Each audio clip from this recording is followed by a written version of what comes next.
Yep, it's right at 7. Good evening and welcome to the Select Board meeting of, unfortunately, April Fool's Day, April 1st. My name is Jim Lehan. I'm joined by Anita Mecklenburg and Mr. Kevin Roach. Would you please stand and join me in the Pledge of Allegiance? I pledge allegiance to the flag of the United States of America and to the republic for which it stands, one nation, under God, indivisible, with liberty and justice for all. I believe we have some public comment this evening, and somehow the Pledge of Allegiance seemed very appropriate for our backdrop here this evening, which I believe, Ms. Whitney, do you have some public comment this evening? First? Okay. I know I talk a lot, but I've got it all right. Betsy, you can get closer because the mic's up there. That's Come down and join us. I have to have these things. Always nice to see you, Betsy. Thank you. Do I Take just your pick. one? Can you? Ooh. No. I do talk a lot, so in order to keep. We do need you to give your name and address. And I We all haven't know done you. this in so long. Elizabeth Whitney, 26 Valley Street, Pondville. I've lived in town here for about 42 years, maybe, and it's very nice to be here. Thank you.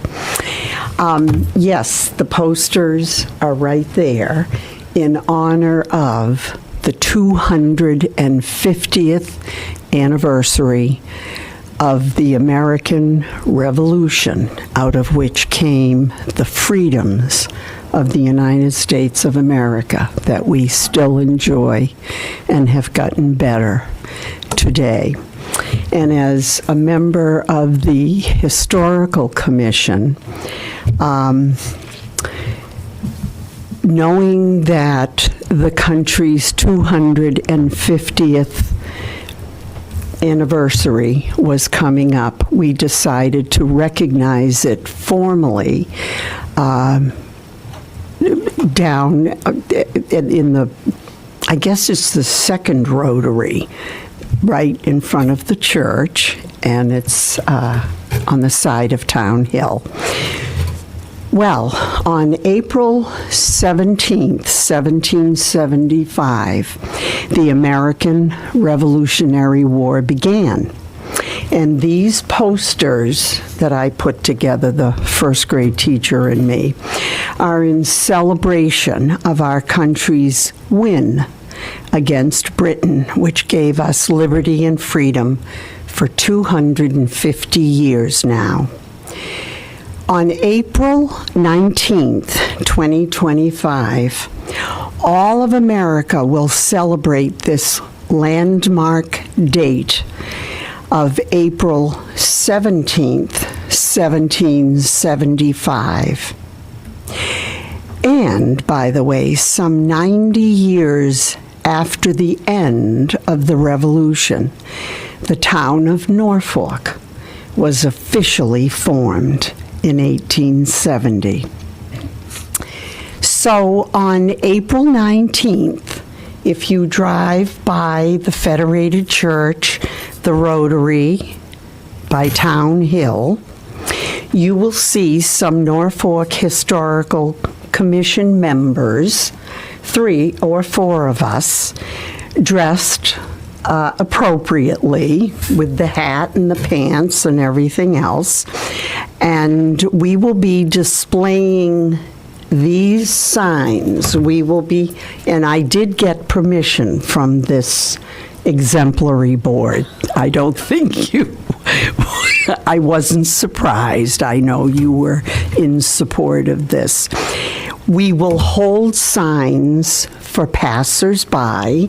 We will wave, but we have promised not to interfere with the flow of life in Norfolk. And as you know, the Select Board supported remembrance of this momentous occasion, and for this we are very proud and grateful.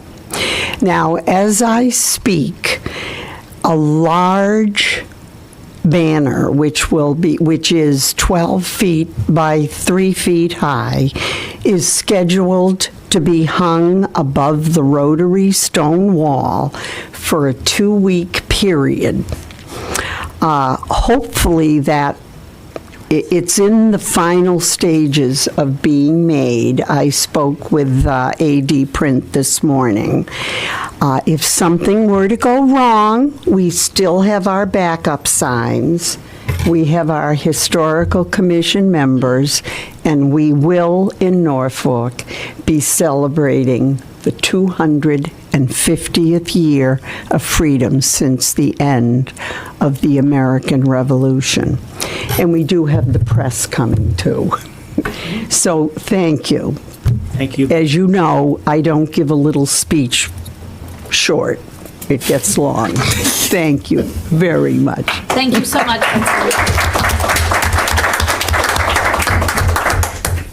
Is there any other public comment this evening? Yes, sir, please.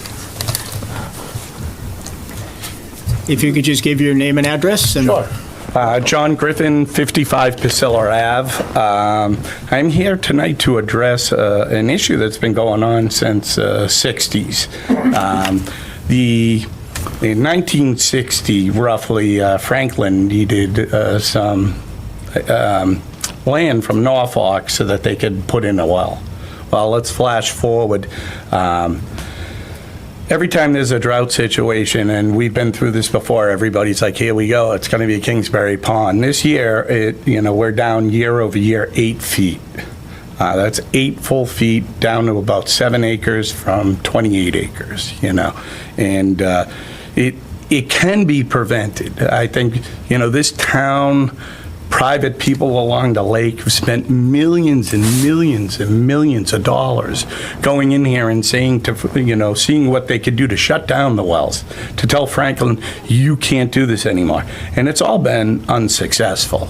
The one truth is we're sitting 8 feet lower than it was a year ago, and the environmental impact to this beautiful waterway is going to let go. So what I'm suggesting today, and thank you guys for allowing me to have the time to talk about this, is I really do feel it's just as easy as somebody making a phone call. I do think it's like one really good phone call with no threats of taking down a well that's pumping 500 gallons a minute out of the pond. I mean, the reports that are out there that I've discovered in the last 2 weeks, they spell it right out for everybody. But yet, Franklin is with 100% in their rights to take as much water as they want out of there, and they're allowed to do it. But the one circumstance that happens is we have a pond that loses 8 feet of water. And I think the approach should be from the town to simply say, hey, it's down 8 feet. It's in 1 year. I mean, year over year, if you look at City Mills or any of the other ponds that we so love in our town of Norfolk, they're filled. There's plenty of water holding them up.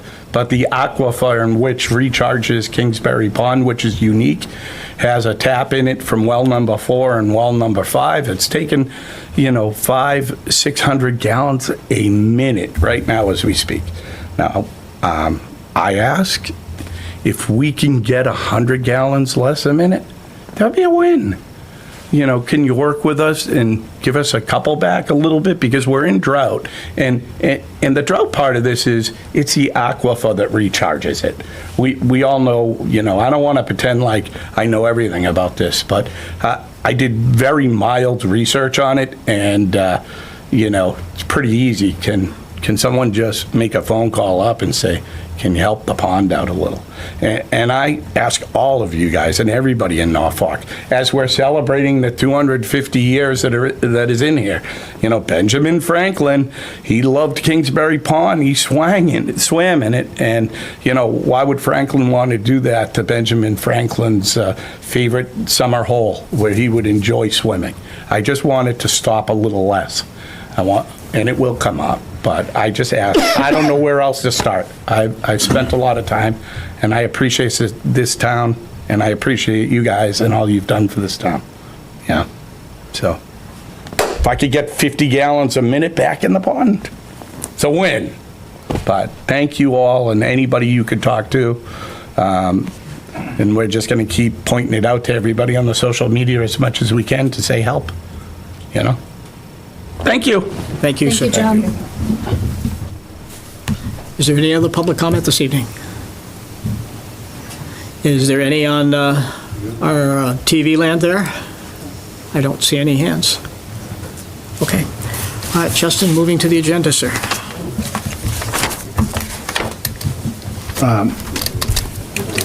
So the first agenda item on the board's agenda is consider approval of change of hours.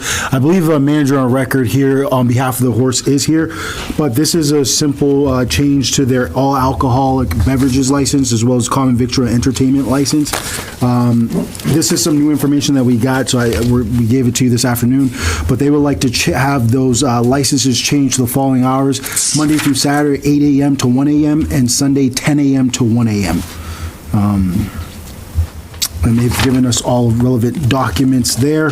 I don't know if you want to hear from the manager on record, but we don't have any concerns in these change of hours. And this is typical, just for your reference, Eagle Brook, Horse and Carriage previously had these similar hours, and Novatos has these hours as well, so.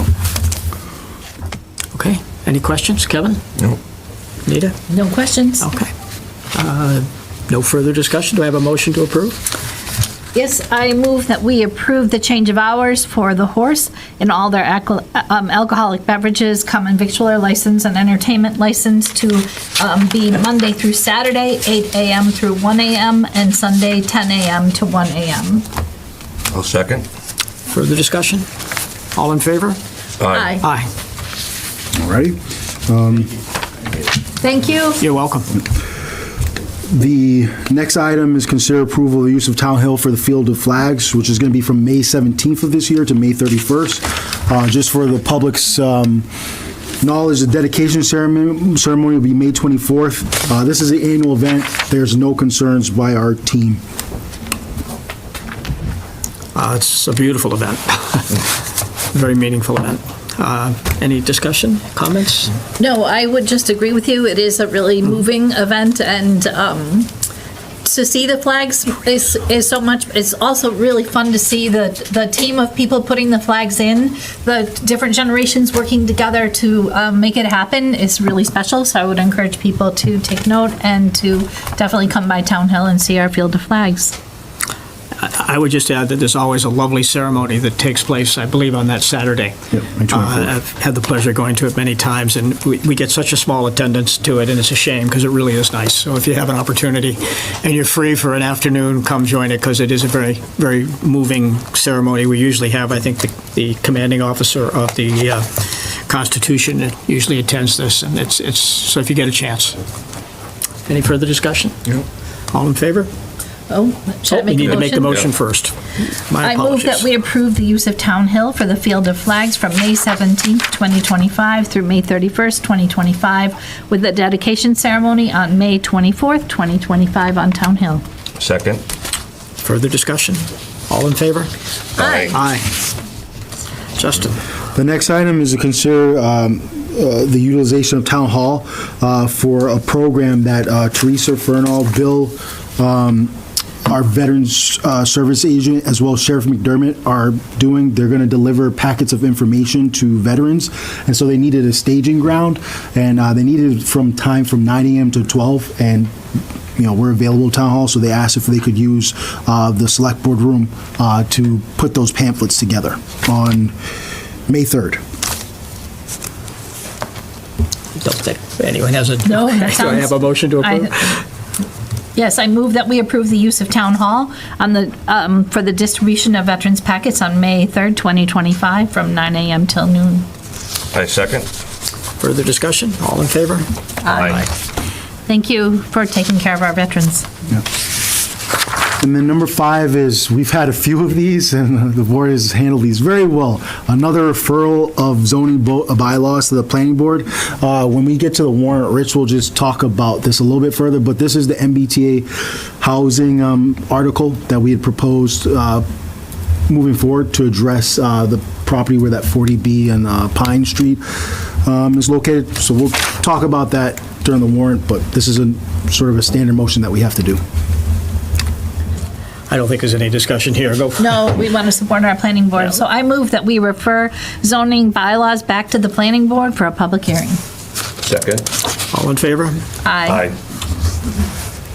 We're steaming right through. So this next article is the fiscal year 26 budget. So we talked about this several times, but in the board's packet is the final version of the budget. We had talked about the direction and so forth, but I wanted you to see specifically how much free cash we are utilizing in this budget. So in the second page, it's $1,127,07. I do want to note, we do have one change that we're going to make to this. Say that again? We have one change we're going to make to this. Okay. And the reason is because late last week, I was notified of a potential grant opportunity for the managed detection response sort of program that we're funding in the IT department. It provides up to $25,000 for up to 3 years. I'm going to work my hardest to get that grant. And I think we can take the $25,000 from there, and I think we'll be very good candidates for it. So that will be the only change. We're going to reduce the budget by $25,000 in the IT department. And so this is just a reflection of what the board said was the direction of the budget, and we will move forward with that. We have the advisory board meeting, you all know, tomorrow night to go over the budget with them, which is primarily, you and Todd will be running both of that. I certainly plan on being there. And Anita, you're going to Yes. be able to be? Yes. So we'll all three be there. We are posted for that, I assume? We are. Okay, great. Well, it is what it is. I'm more worried about next year than I think I have been in a long time.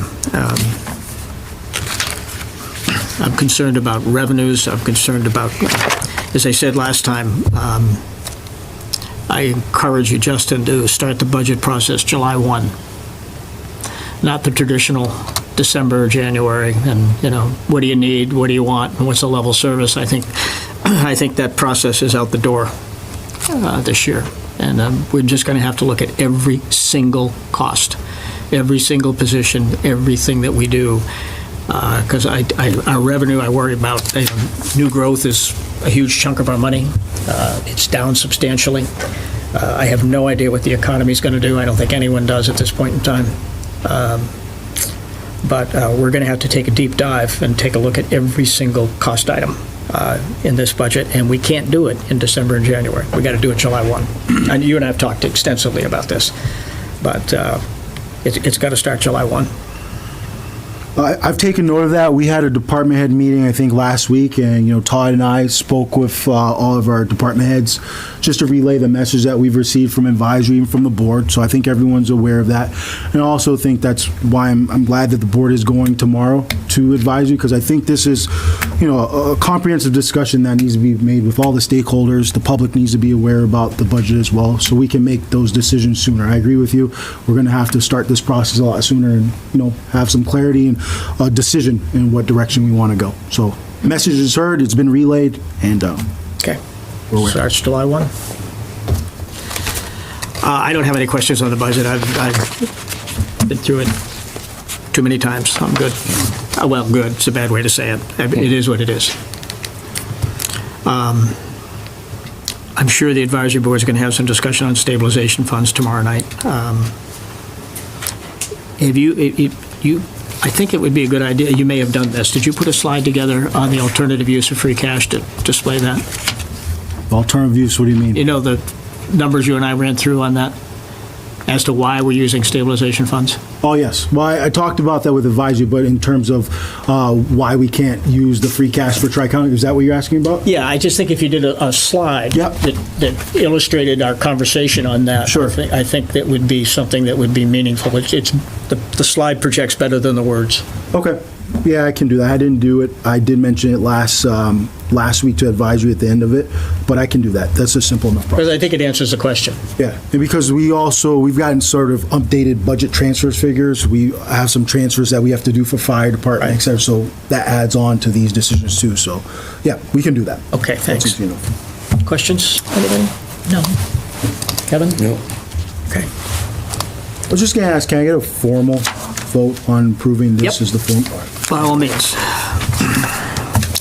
I will entertain a motion to approve the operating budget for fiscal year 2026. So moved. Any further discussion? All in favor? Aye. Aye. Okay, all right. The next item is the review and execution of the warrant. I'm going to ask Rich to come up just in case you have any questions for Rich, because it's largely, we've talked about the warrant several times. I'm sorry we've had various iterations of different things here and there, but I quickly want to point out the two articles that we've made in addition to what we talked about, and we've talked about this before, but I do want to point them out specifically. They're articles number 33, which is just the language we're utilizing to use the stabilization fund to fund the Tri-County project. And then Article 34, which, is the discussion that we've had previously regarding expanding the MBTA Communities Overlay District to the area that we've proposed. So I do want Rich to just give an update, particularly there. And then, before he does that, I want to highlight for the board, I'm asking you to execute the warrant, and I'm asking you to execute it with final review and edit by town council and myself. And the reason why, I'll point out why. In Article 8, for example, the wastewater division enterprise fund budget, I can't put a figure there until the board determines what direction they want to go. So when the board determines that, I'll update that slide. So I will change that figure based on your decision. We'll also have some small edits for planning board articles based on AG's comments, grammar, et cetera. So those will be Articles 21, 22, 26, and then 34, which Rich can mention as well. But why don't I have Rich just talk about the MBTA Communities Overlay article? And then if you guys have any further questions, you can toss them our way. Evening, Rich. Good evening. Thank you for having me. Thank you for being here. Regarding Article 34, the concept and the idea behind 34 is in response to the proposed Pondville Crossing 40B development, which at this point I think a lot of people are aware. But for just context, it's a 200-unit multifamily 40B project in the Pondville area, which is bounded by Hill Street, Valley Street, Pine Street. The site overall is 7 3/4 acres. The applicants have filed for a project eligibility letter from Mass Housing. The comment period ended March 13th.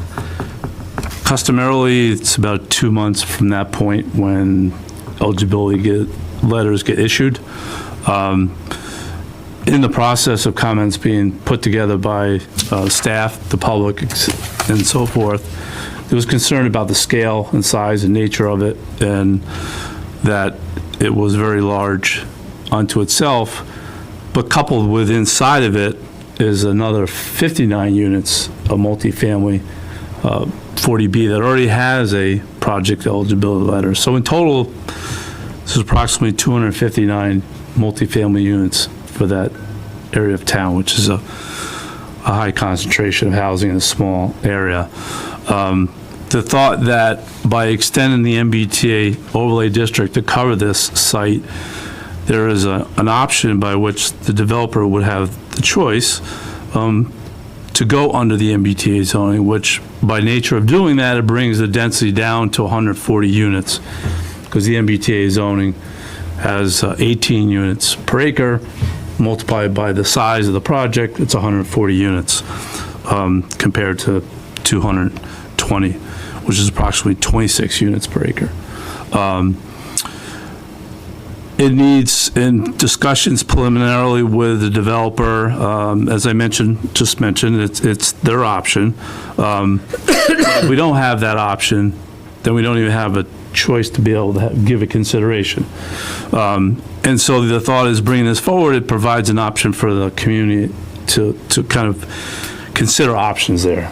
Without it, and if it doesn't occur in May, then that option is really not even on the table, because they'll just continue to proceed through the 40B process later this year. So with that being said, as you forwarded the article, the planning board has a public hearing next Tuesday evening, which would amend the overlay district to include that site. And there's a small section that would include another property Wait on the map. You have the map up there? Yep. All right.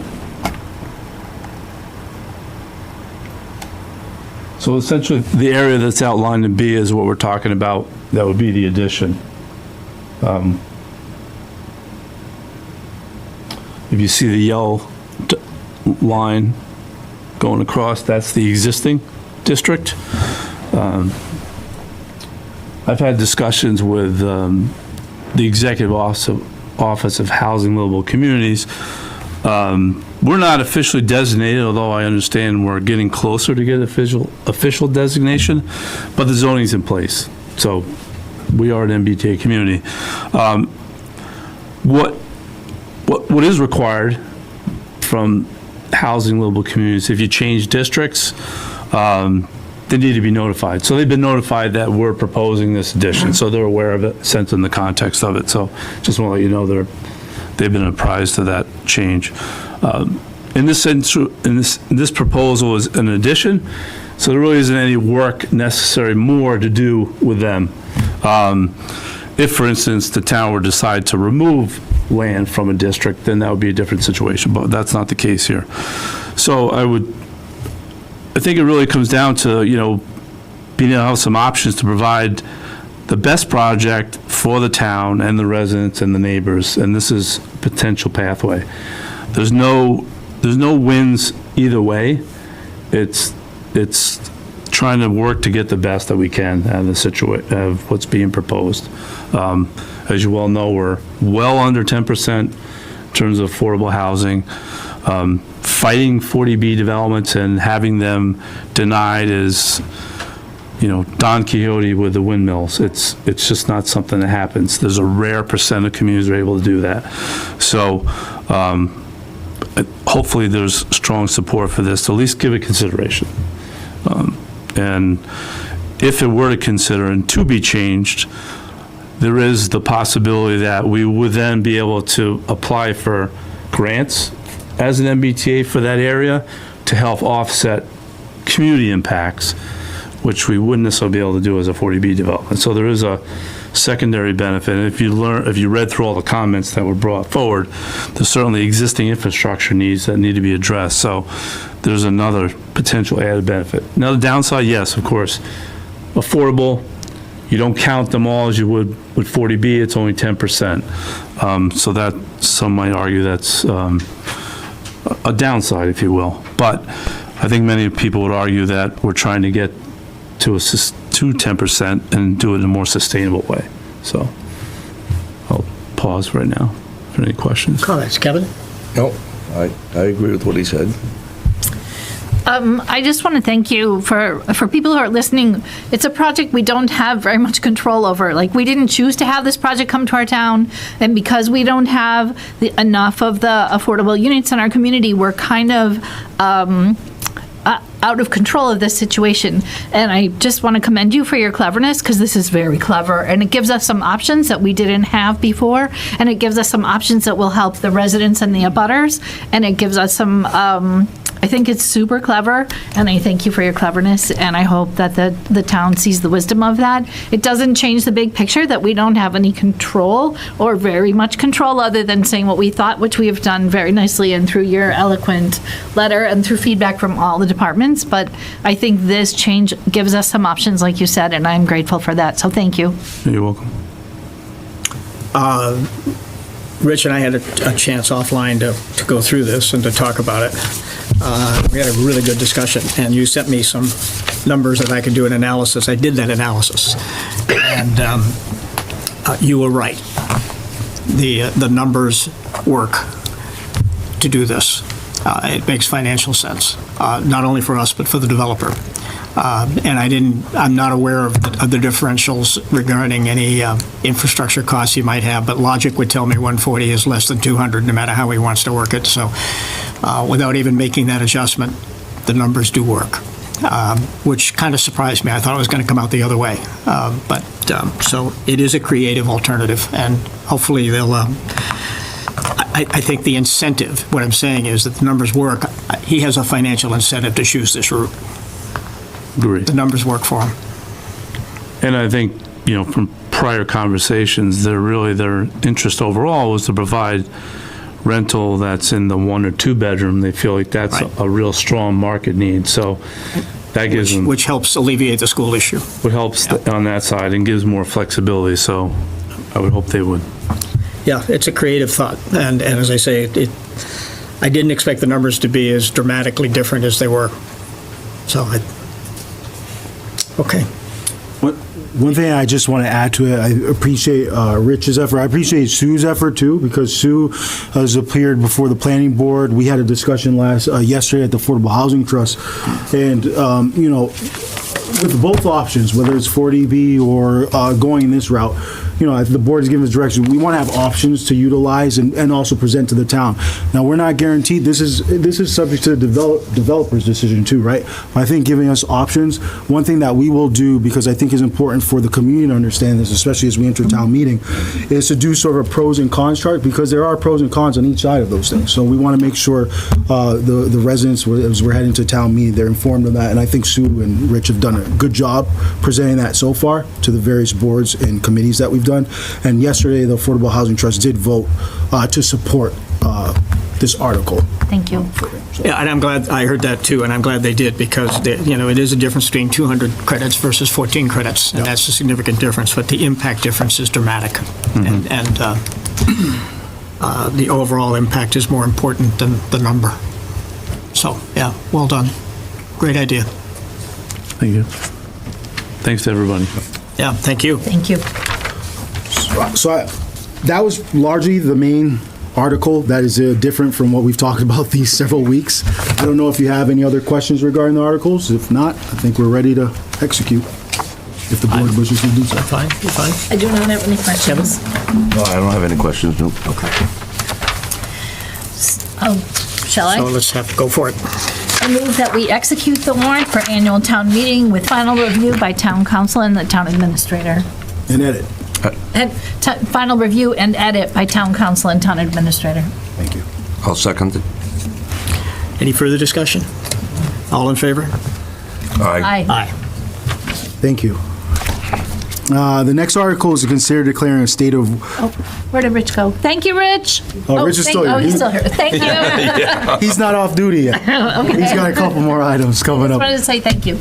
And Blair's going to be here for a couple of them, so why don't Blair come up here, although you might not need him for this one. But you can come up, Blair, because in case Blair needs to chime in a bit. We're asking the board to consider declaring a state of water supply conservation in the board's agenda. Yeah, this is in the board's agenda background, sort of the information there, but, so I won't read everything that we have there, but I think a couple of highlights that was important that I think Blair shared with us that I'd like people to know is, according to the DPW director, from September to May, our usage is around 300,000 to 400,000 gallons per day, and then sometimes in the winter, it can get, in the summer, it can get up to 1 million gallons per day. And that just shows you why this conservation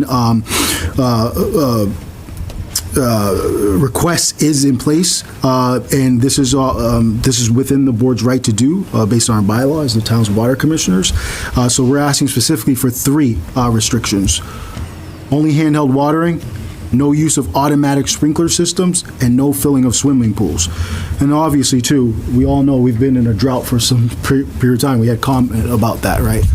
So I think this is good time to mention it, right? Absolutely, and beyond that, the bylaw does give me 5 additional restrictions should I deem that we need more conservation than we have already, should there be a drought, or should I not be able to fill the tanks below 60%. At that point, I have the authority from the water commissioners to add additional restrictions. There's 5 more beyond these 3. Go ahead, Kevin. How is it going to be enforced? Are there going to be penalties if people are using the sprinkler systems? That's what. The bylaw does not reference penalties. So what's going to stop people from using it? Just, you're going to ask them and they... I do ask them and request that they kindly abide by the bylaw. In the past, other towns and municipalities, this has been a subject throughout the Commonwealth. Rentham is a good example of this. Years ago, had this exact same problem, and they were ticketing homeowners and took them to court, and for all intents and purposes, it never went before a judge. They didn't take it seriously. So, maybe this is a different time, but for the most part, it doesn't go very far, unfortunately. So we try to work with residents to, if we go out in the morning and see, water coming across the curb from a sprinkler system that may have been on overnight or early in the morning before we come in, we will stop and ask them. Some of them are on private wells, and I have no jurisdiction over somebody on a private well. So we do know where the majority of those are, but there are a few that we find every year. And so if they're on a private well, it's on them, but we do have that conversation.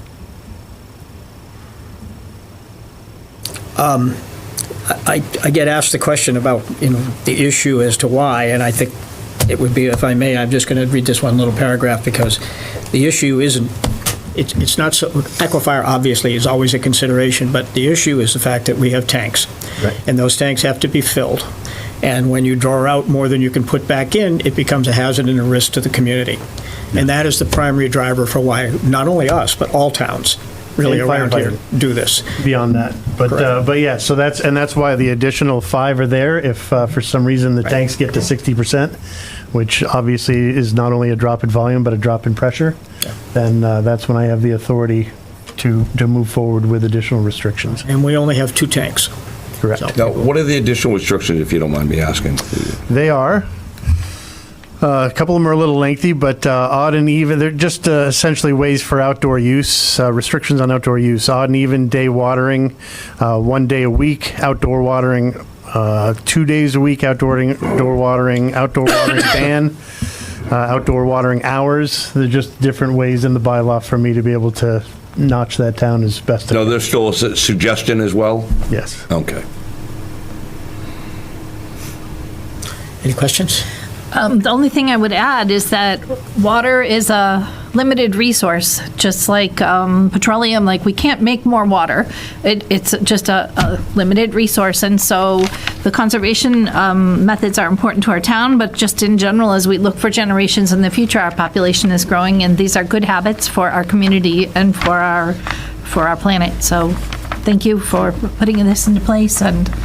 And our water department does work very hard to try to limit, not just with obviously outdoor watering, hockey rinks in the wintertime are a thing, not to Jim's chagrin, but, pools. I mean, there are a lot of uses. So the water department really is active in trying to minimize the amount of uses, especially during the summer month. But they do chase it almost on a daily basis. So kudos to them. Further comments? Anyone?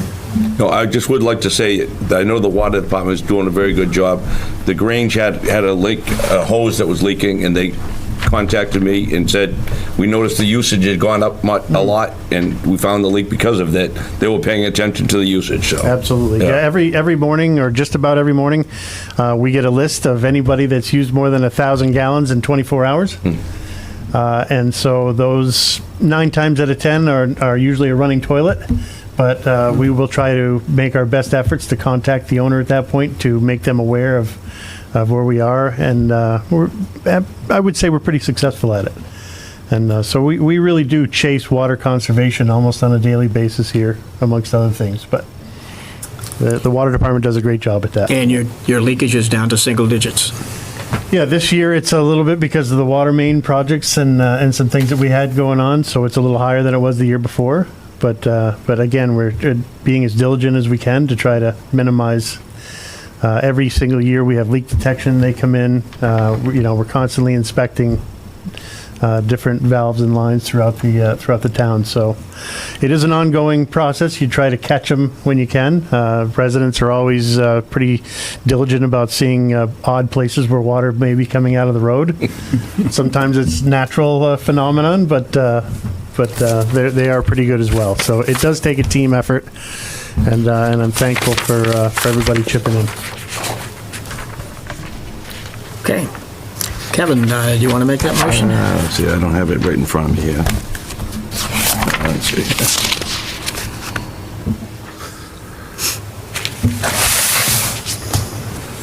I'd like to make a motion that the board declare the state of the water supply conservation through September 25 and impose the following restrictions. Only handheld watering, no automatic sprinkler system, and no filling of swimming pools. Thank you, sir. Second. Any further? Nope. All in favor? Aye.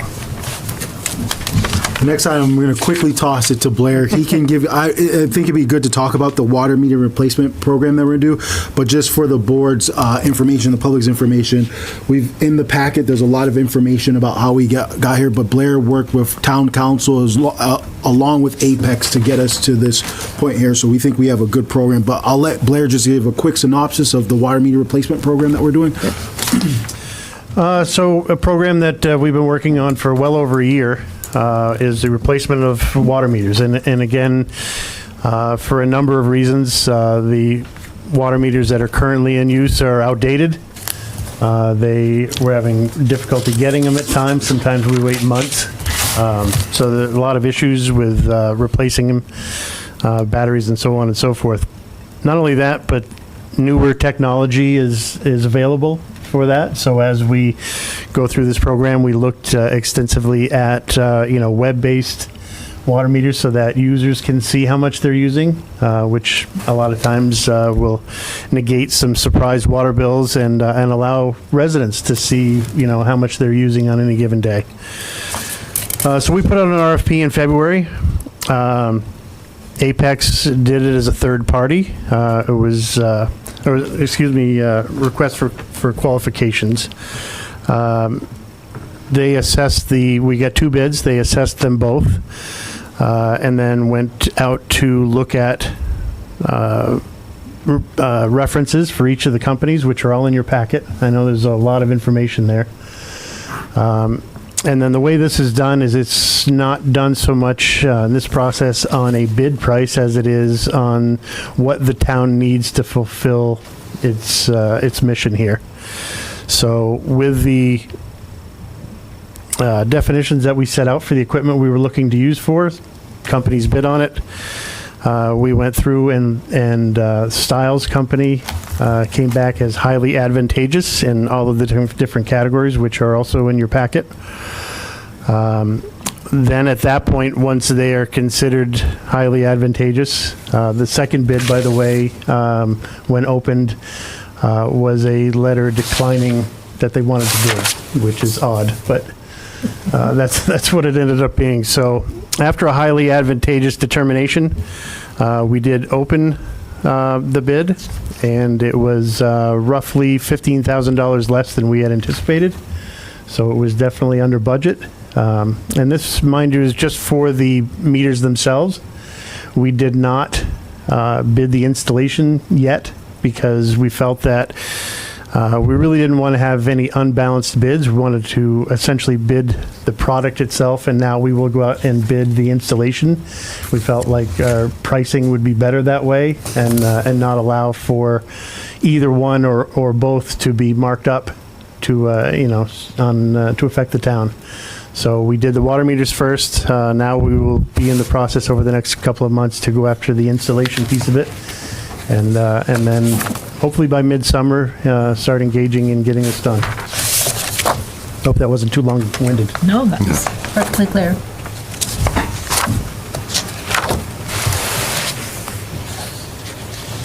Okay. Kevin? Any questions, anyone? You good? No? Okay. Sounds If I may, please. awesome. 15,000. I'd like the motion to approve and award Stiles Company for water metering replacement and advanced metering infrastructure system. Second. Further discussion? No? All in favor? Aye. Aye. Thank you, sir. And are you staying? Yeah, I'm just, May I just, in between, Here for the night? sounds that way. in between, will you look into the Kingsbury Pond situation for us and see if it's drought related, or I think John's comments are well thought about, and that we should respond in some way. And I am mindful of that situation. It was, when I first got here in 2019, it was an issue. Yep. That discussion has been had on my level. Whether that, on Franklin's side that went up or down, I have no idea. But that has been discussed numerous times with the Director of Public Works in Franklin, and I'm happy to have it again. Yeah, I think in the first place, let's investigate what's happening and if it's within our expectations, and then we can talk about next steps. But I think the comments merit a response from us. And I think on there too, having an inside look at how, essentially the restrictions and the parameters that DEP makes us work through and work under. And, I have no idea what their entire water system looks like.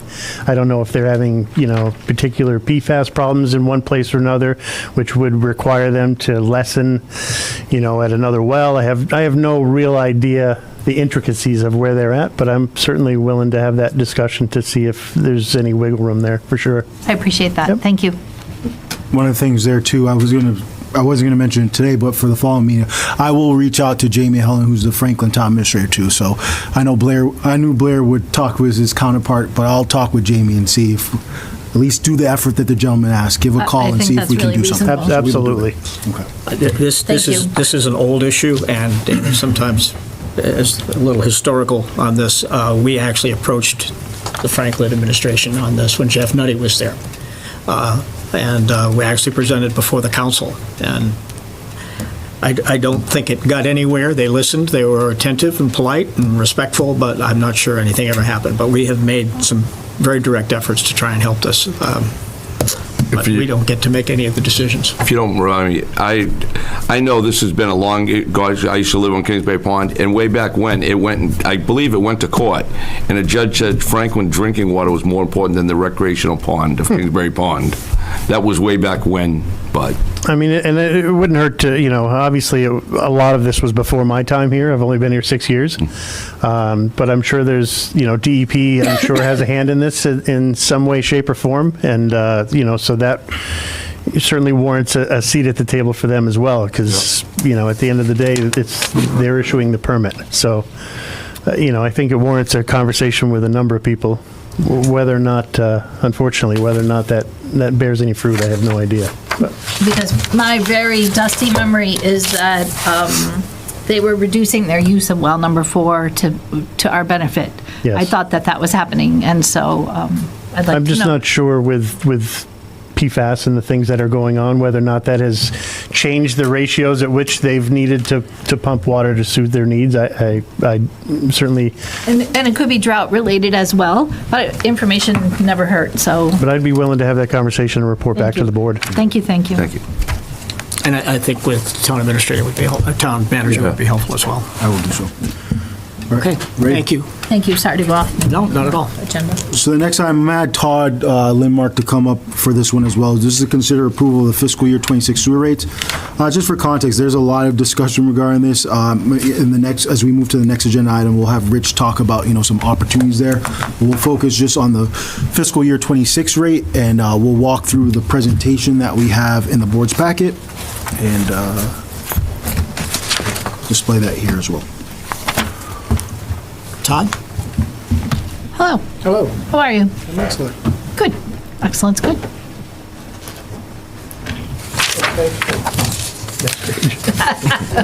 We could talk about this page for a while, but So presenting the sewer rates for FY '26.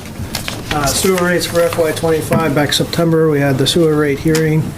At that time, we had an operating budget approved of $211,231. Based on that, the board recommended a 60% allocation, which would garner us about $126,738 in revenues based on that 60% allocation.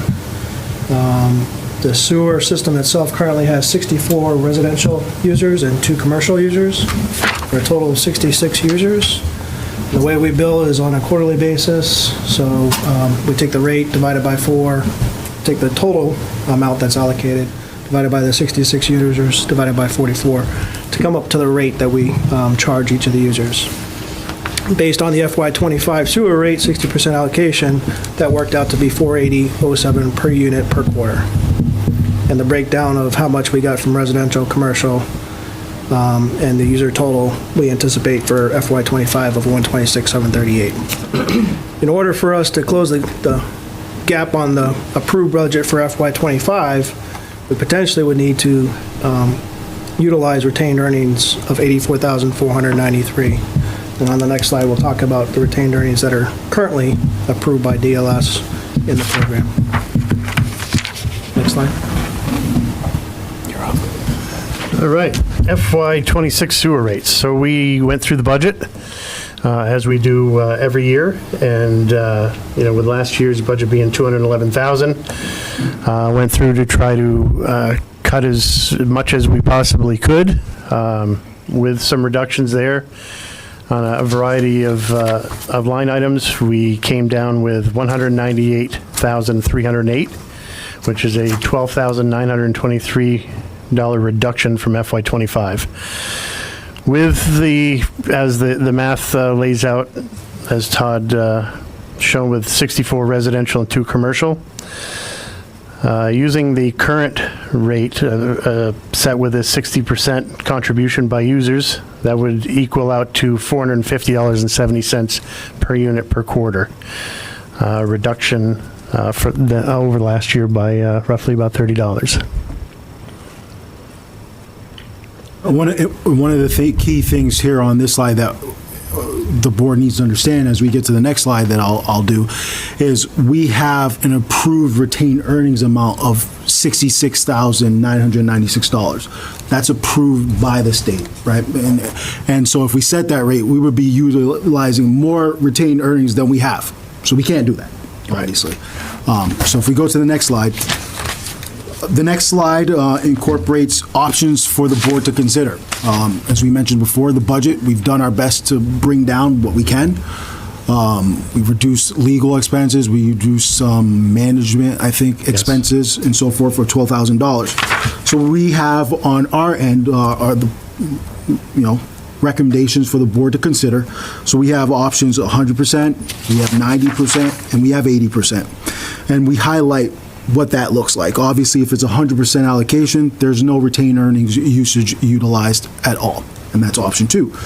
If you utilize option 3, which is 90%, that would equate to $676 a quarter, and that equates to utilizing about $20,000 of retained earnings. And if you use option 1, that's 80%, that would be $600 a quarter, and that would utilize about $40,000 in retained earnings. I think the board has really talked about this several times. We've tried to gradually increase this fee, knowing that the only way we can mitigate this really is by increasing users. There's not much we can do here, right? And so we give these options for the board to consider. I know you have some residents who utilize the sewer that I believe that Jim mentioned he would listen from, but these are the options that we're presenting to the board. I know there's been other questions about other information. If you want us to share that, we can. That's where we're at. I know this is not a public hearing tonight, but I know there are a lot of folks here that would like to talk about this, so we certainly welcome that. But let us discuss it amongst ourselves, and then we'll open it up for public input. So, Kevin, your thoughts? I would have to go with option 1. I think in the future, we should look into usage-based instead of a standard fee. It goes off the usage. I don't think it's fair that the person with one person in the unit should pay the same as 5 people in the unit. I think it should be usage based off the water usage, but. I just want to bring for context for that. That was discussed when we first discussed this, and it was not the preferred approach by the users at that time. That's definitely something that we could look at and utilize. Blair, if you want to chime in on that, more than willing to do that. And I think that's something that makes sense to take a look at. If I may, before you, Blair, I mean, this was an option. You weren't on the board at that time, but when this whole issue started, we have the capacity to do that. Yes, we do. And we said that we have the capacity to do that. We're certainly willing to work with whatever the homeowners association, for lack of another term, wanted, and they did not want that at that point in time, but we have the capacity to adjust that, so that's maybe something we could talk about here tonight, but that was not our decision. And just to add, Jim, I've done, over the years especially, but even recently here, done a lot of extensive research. I'm not sure if you were able to circulate the email that I had put together over the last few days. Yep, we have it. So I have really kind of taken a deep dive into this to, see, and it is difficult because like a fingerprint, every water system is different, every septic system is different, every town does it a little different, some by cubic feet, some by water, some by flat fee. Literally, if you can imagine a way to do this, it's been done somewhere. So it really is difficult to find a model that lines up, apples to apples with Norfolk. But I wanted you to have this email because it really does. This is from MWRA, but it's looking at non-MWRA communities and just short of 300 of them. So when you base out the averages, that was the email that I sent out, just to give you some sort of a ballpark of where we are. Well, I think it would be helpful for these folks for you to share a little bit of that. Sure. We can read it, but I think it comes better from you, and I thank you for doing all that work. It was insightful, but I think it would be helpful for you to share that. This is a Would you very. like me to go down through it?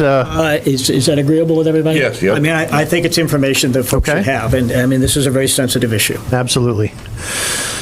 So I will just kind of go right down through the list. So Norfolk Meeting House residents, and this is based on 2024 data. The average water bill for the 64 residential users was $438.64 for water bill. Sewer bill on an annual basis was $1,920.28, which equates to 4 payments of $480.07.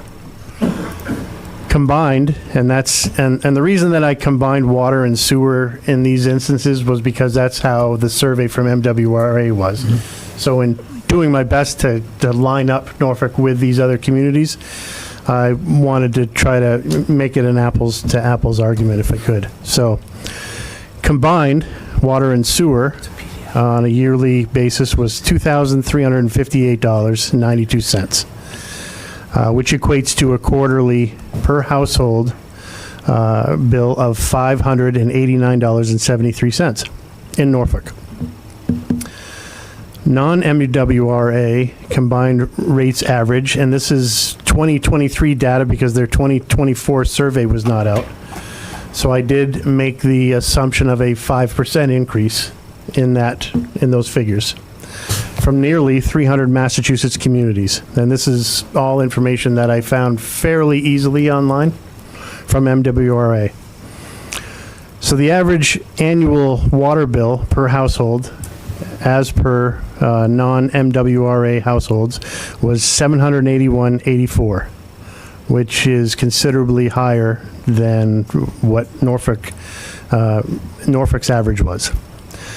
From a sewer perspective, the average bill was $1,078.15, which is considerably less than Norfolk's average.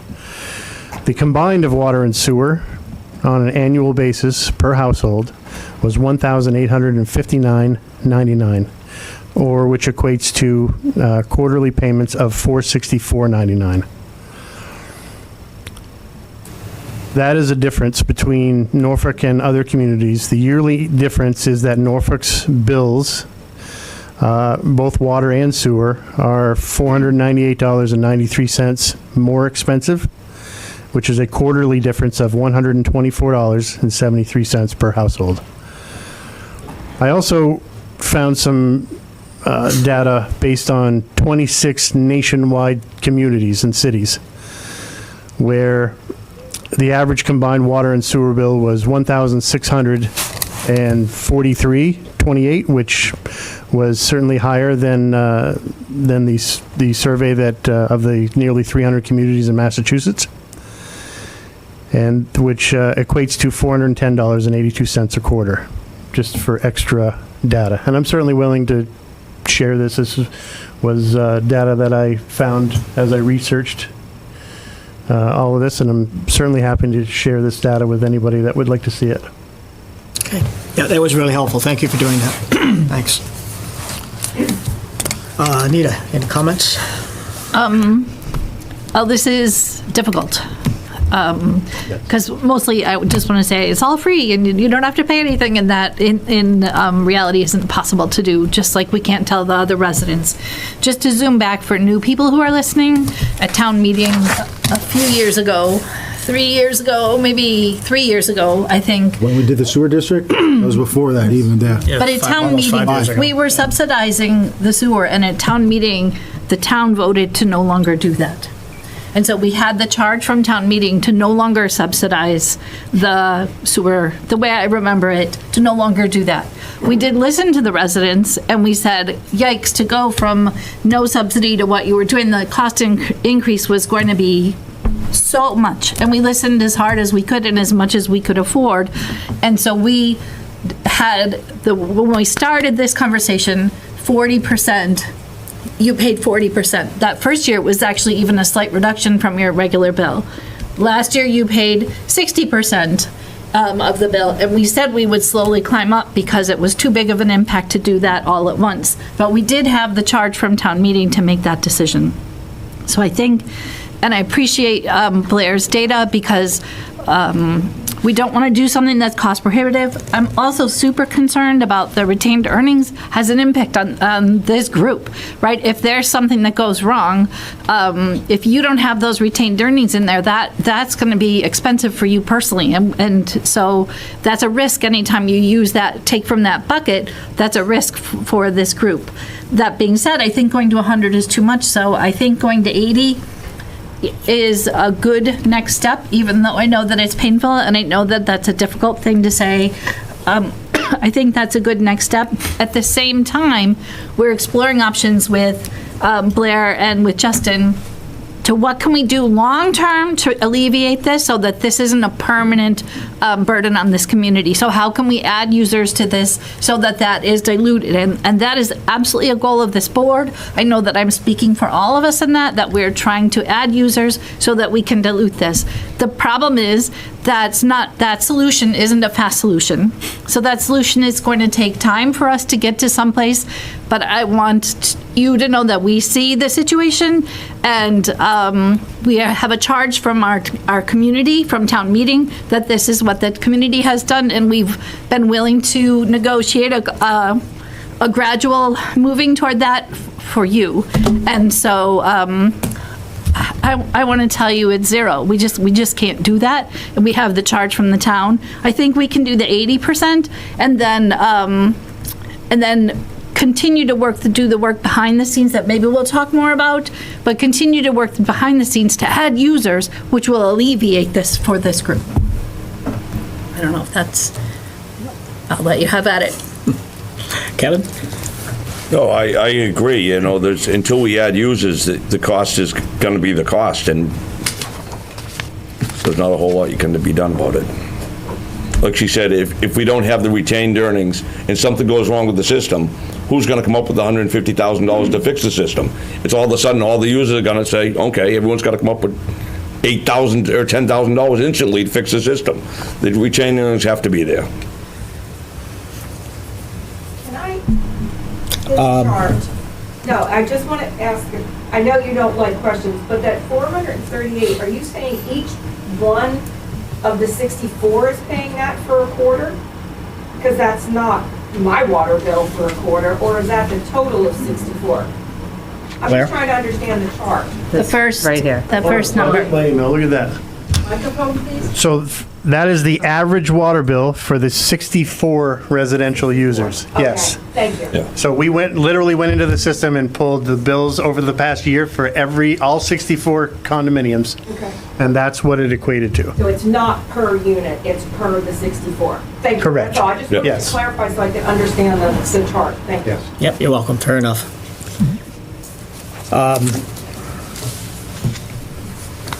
Well, it's a conundrum.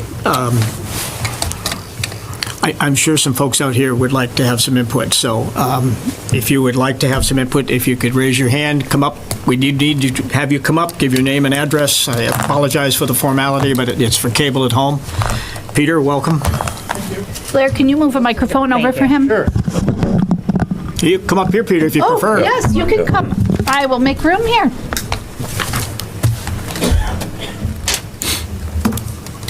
Good evening. Good evening. I'm Peter Bartoloni. I live at 47 Meeting House in Norfolk. I've been a Norfolk resident for pushing beyond 35 years now. It's interesting to me that I've been counseled about particular areas not to talk to in regard to this topic. And those topics that I was asked not to bring forward are historical. But the whole premise of this is historical. And there were some decisions that were made with most of the members outside of this team that's representing the board, department heads, administration. And you guys inherited it, and I understand that. And I have empathy for you as you struggle to try and work through the situation on our behalf. But I have to go into the history. Because there's an element here that has to be brought forward again and again and again. About 20 years ago, the town and our development and a number of developers and landowners entered into what we call an easement agreement. That easement agreement was built to allow the town to take over the wastewater treatment facility that we talk about day in and day out. That wastewater treatment facility is on our land, Norfolk Town Center condominiums. I've been remiss that I'm also representing the Meeting House Village trustees here this evening. Excuse me for not mentioning that.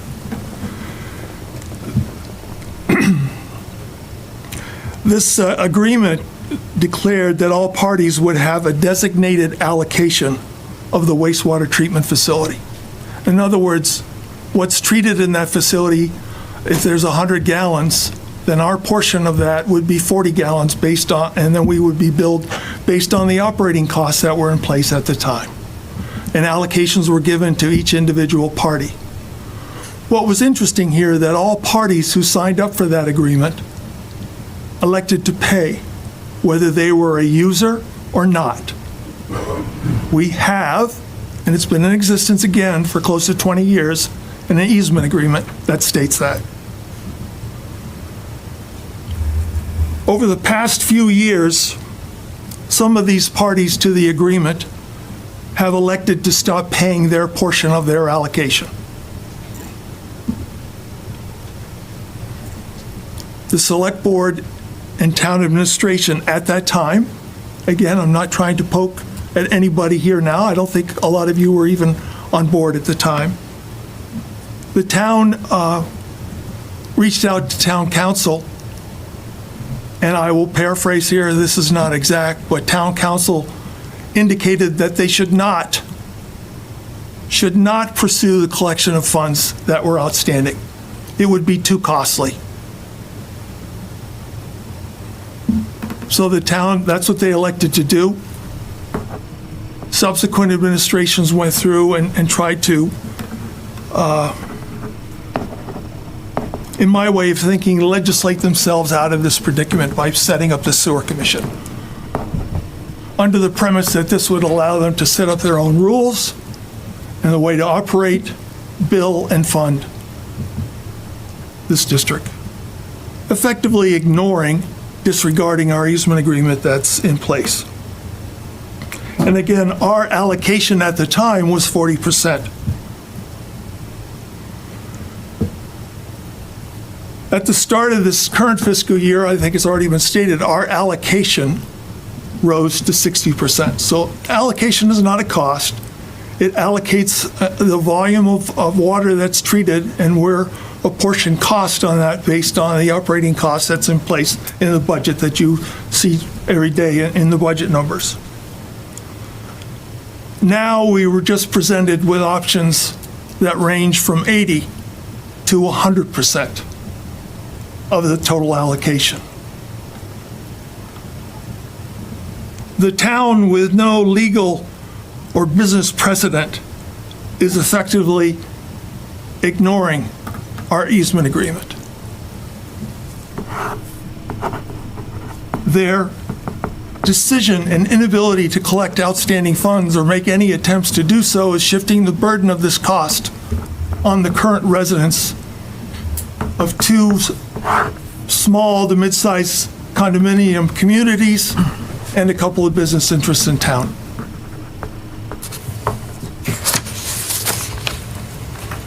We find this situation deplorable. We do not accept it. And unfortunately, I think we will see you all in Dedham Superior Court at a point in the future. Thank you. Thank you. Thank you, Peter. Anyone else like to make some comments? Please.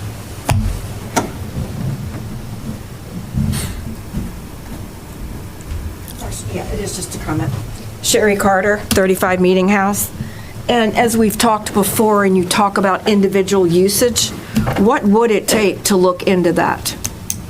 Like, would you have to change the whole system, or would we be able to view what it would cost each person or each unit and Walgreens and Sunshine Tomato? Like, is there a way to tell us what those costs would be?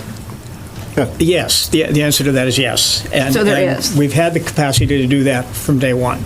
Okay. It was the decision of, I mean, we will respect the decision of your board as to how they wanted that to be handled, and that's the process we followed. If the board chooses to accept an alternative, like you're suggesting, we have the capacity to do that. That's what I wondered, if it would be a lot, because you've suggested it a couple of times. Yep. And I get it. I know that there's not a lot of users, okay? I know that hopefully we'll have some users on our street. Right.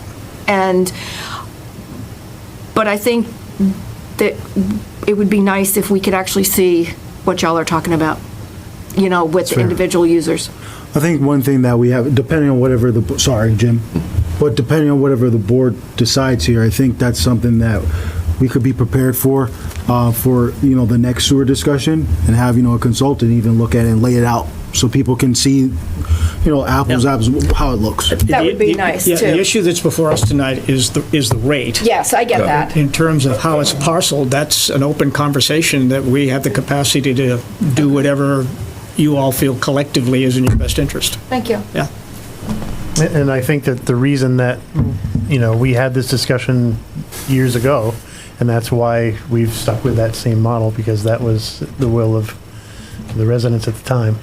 Yeah, I was brand new, like squeaky new, but I remember talking about we could send 66 bills.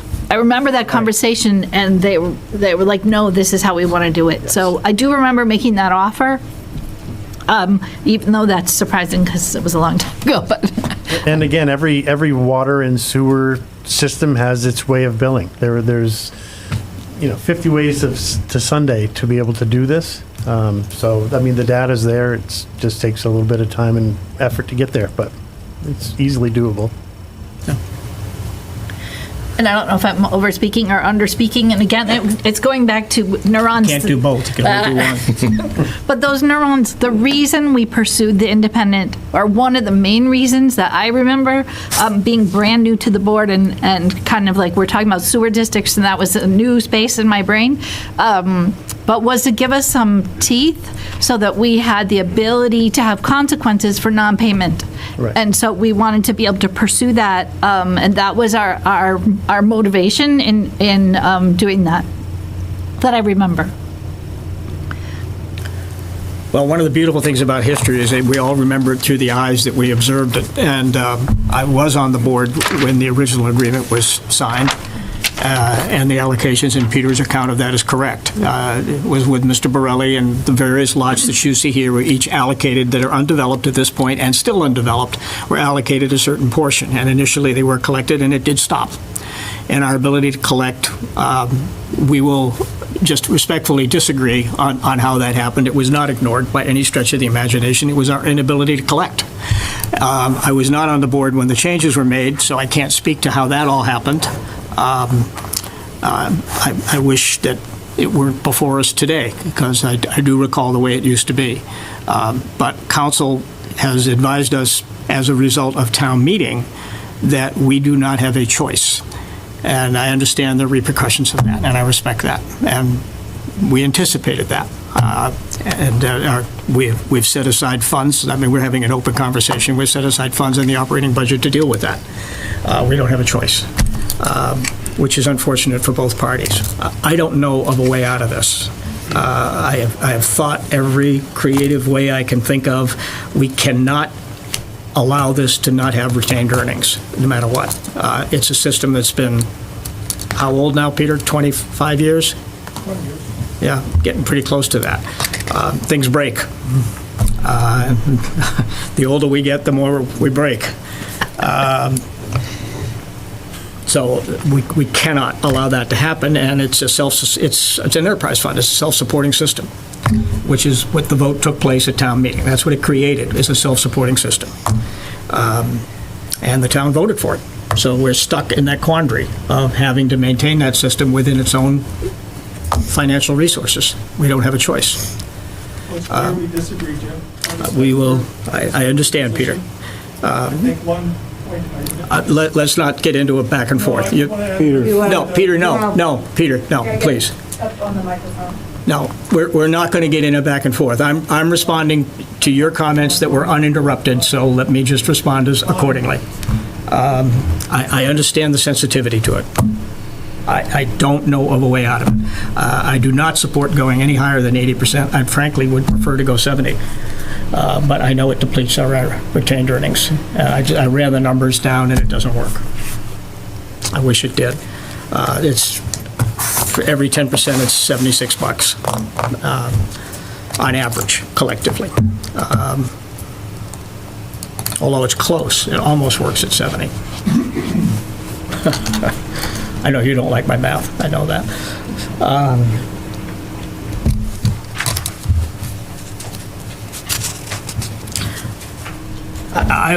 I'm sorry. I think we can make it work at 70. I really do. That's just my opinion, but it is the decision of the board. I think we need to go to 80 in terms of our responsibility to what the charge we were given at town meeting. Well, our responsibilities, yes, we have a responsibility to continue to work its way up because we cannot subsidize it at the rate that it was because we'll lose our retained earnings. Agreed. But I think it's a lot to throw on those residents. I really do. And So the only thing that I'll add, because I have been asked this information and I do have it for the board's consideration, I don't have 70 because the math doesn't work at 70. Our math is a little different there, Jim. I just ran it. So Yeah. We do have the information for 75. And Todd, please verify for me it's correct. 75%, a 75% option looks like $563.38 a quarter, which equates to my math, $2,253.52. Correct. And if we did that, that would use almost $50,000 of the $66,000 in retained. 48 and change. 49,577. That's what we have. I got 48 and change. We're going to go with 49,577. We're Close close. enough.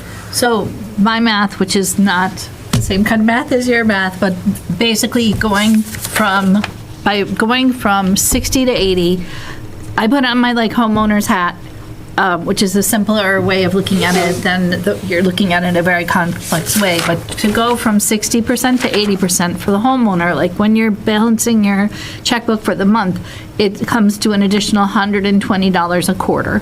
$120 a quarter, as I would try to explain to Justin, is $30 a month, which I know is a lot of dollars a month, especially when you're on a fixed income. I'm on a fixed income too, so I get that $30 a month. But I think that $30 a month or $120 a quarter, I'm sure Todd could bring it out to, that $30 a month really gives you some protection in that retained earnings. And so I think that that's what's best for the town. I think it's what's best for this group. Even though I know that if I had superpowers, you wouldn't have to pay if I had superpowers, I would not be voting for this, but we don't. And what I can promise you is that we see your situation, and we're working hard over here behind the scenes to add users to take that pressure off of this group. And we see it. I'm going to let you have hands up, and I'll let you decide if you want to. Well, hold on, please. The reality is that, yes, there are there are solutions that alleviate the burden by having other users take advantage of this opportunity, but that is not going to happen tomorrow.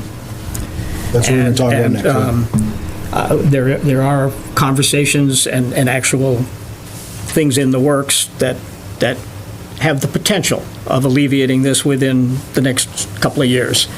But that doesn't solve it this year and probably won't solve it next year. So we're faced with the reality of where we are. I personally I'm going to vote for 75%, even though Justin's going to be very mad at me and Todd won't speak to me for a week. I have no other way to explain it. I'm concerned about putting the burden. I'm not ever going to judge what, I understand your comments and appreciate them, but Well, I wanted to see how it would feel. I don't feel that I have the ability to judge somebody else's pocketbook as to what means or doesn't means to me. That's not for me to pass judgment on anyone other than my own pocketbook. So I think our role is to try and mitigate as much of this cost, which is an unfortunate burden that has resulted from town meeting structure. I mean, we created a structure that created a problem. And, I mean, that's about the best way to say it, isn't it? We created a structure that created a problem, and we're stuck with it. Yes. So my vote will be 75%. I will entertain a couple of more comments, but it isn't a public hearing, and I really don't want to get into a lot of debate on this. I just want. Come on, you have to come up, sir, because it is for cable. Okay. Sorry. Thank you. My name is Tony Anslovar, and I live at 79 Meeting House Road. I've been a resident at Norfolk Town condominiums for about 13 years now. When we first came here, we had a condo fee set by the Borellis, which was totally artificial. And there was no money backing any of those condo fees. I don't know what sure Borelli was doing. And I only know about historically what has happened with our septic system. I call it a septic system, but it's, call it what you want, sewer processing, whatever it is. At the time, we were getting constant increases after we took the condominium facility over from Borelli. And there were all kinds of issues with him. And I don't know what the town agreed to with Borelli. I speculate that the deal here was, come in, build. He donated some land to the town. The town closed its eyes to what was going on up there, so the construction was a bit shoddy, to say the least. So over the years, we've had a great condominium board. They've done a wonderful job. We're trying to hold the costs down. I can tell you that $275 or $300 a month that we were paying when we came in, I'm now paying $684 a month, including the last increase that you've given us. My rough estimate is, my rough estimate is that the town collects in taxes from our condominium community somewhere between $400,000 and $500,000 a year. The only services we get from the town are police and fire. We plow our own roads. We do everything ourselves. There are a handful of residents in our community that do have children, I think, in the school system. So if they're going to school in the system, yes, there's an expense to that. But we're now at the point where the town is saying, well, we gave this guy a deal, and he never held up to it. So now we're looking at this huge expense that's being passed on to us with no retribution on our part. It's totally unfair. If the town is collecting that much tax revenue with providing very little services to our community, how can you go and say, well, okay, you know, we've got this money set aside here in case the thing needs to be repaired? Frankly, I have no confidence that this town will ever allow any development to go on anywhere near us to use that system. And I believe the whole thought process when this thing started was, well, we'll build up the downtown area, we need to process the sewage from all these businesses. Great, it never happened. And that's a town issue. And I think that needs to be explained to the town meeting representatives or the people who go to the town meeting and vote. Because I don't think they're aware of what we're stuck with up there. And that's your responsibility as our elected select board. Thank you. That's all I have to say. If there's one more person that would like to speak, we'll certainly entertain it. Okay. Well, I don't know what the deal was with Borelli either. You know, that development was done through the planning board and the ZBA. It's a 40B project, so it was basically through the ZBA. I have no knowledge of that either. None of us were part of that decision. We are stuck with what is left of that decision. And I understand there will be repercussions of it, but we created an enterprise fund. Just like the water department is an enterprise fund, it is self-supporting. It cannot be subsidized outside of that system. Whether that was the right or the wrong thing to do is a fair debate. I won't argue that. Wasn't on the board when it happened. Don't know.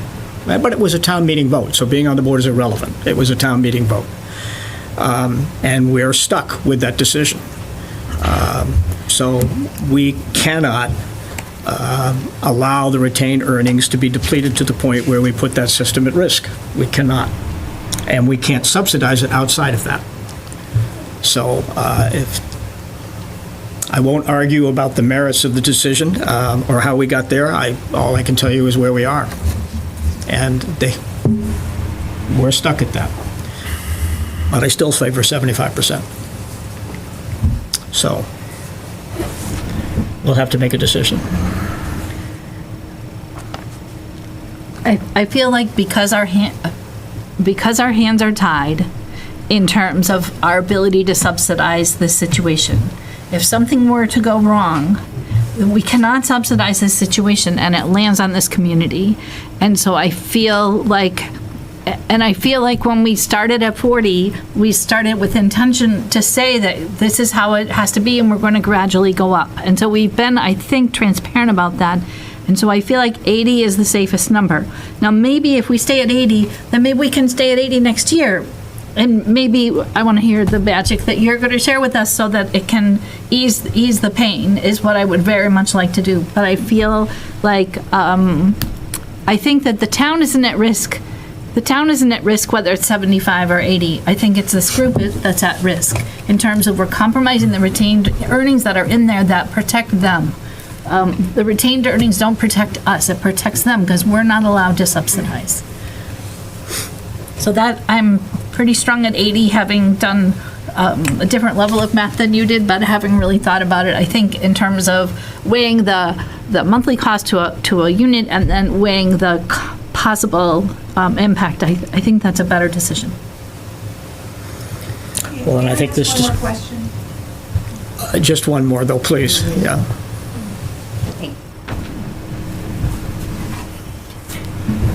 Okay, my name is Catherine Walzak, and I live at 37 Meeting House Road. And I'd just like to ask a question about something Tony brought up, which is our property taxes.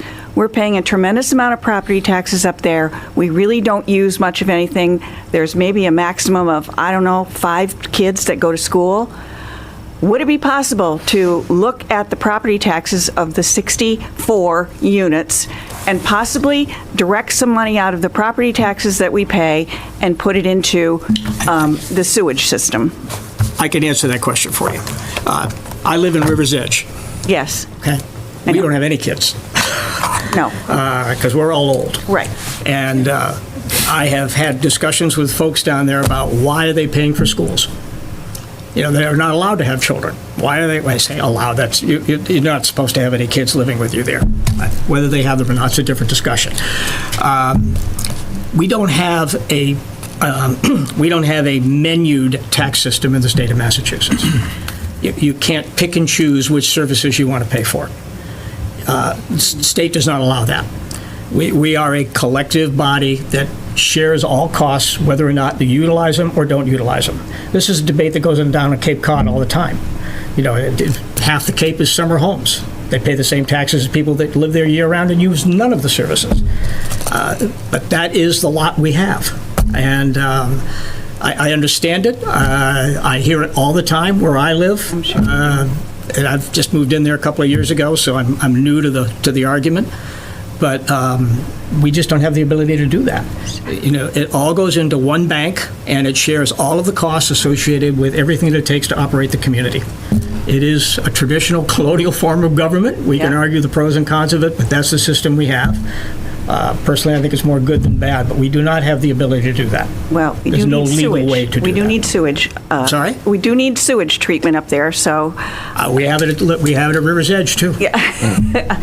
And I have one other comment. There's a lot of controversy right now within this country regarding DOGE. Regarding what? DOGE. Cutting costs and going through budgets with a fine-tooth comb. I'm hopeful that that's been done here, that there aren't other places where there's fat in the town budget that could then be pulled out and added where it needs to be added. So I'm assuming that that is part of the budget process. Absolutely. It certainly is with us as an You'll get association. no argument from anybody on this board. I'm a finance guy by trade. That was my career, and we go through these budgets with a fine-tooth comb. Every year, our budgets are simple, believe it or not. They're actually fairly simple. Budgets are a function of revenue versus cost. Yep. And we project revenues, we project costs, but the costs are more identified specifically to the services we provide. Revenues, there's a little bit of a wiggle room in there, that can work for you or against you. We have Prop 2.5, so we're limited in terms of the tax base revenue. So outside resources, the biggest one is new growth. Right. Everyone says we don't want any building. Well, that's lifeblood to us. That is a lot of revenue that the town gets every year over and above the Prop 2.5 that allows us to continue on. There isn't a school budget in the area that is 2.5%.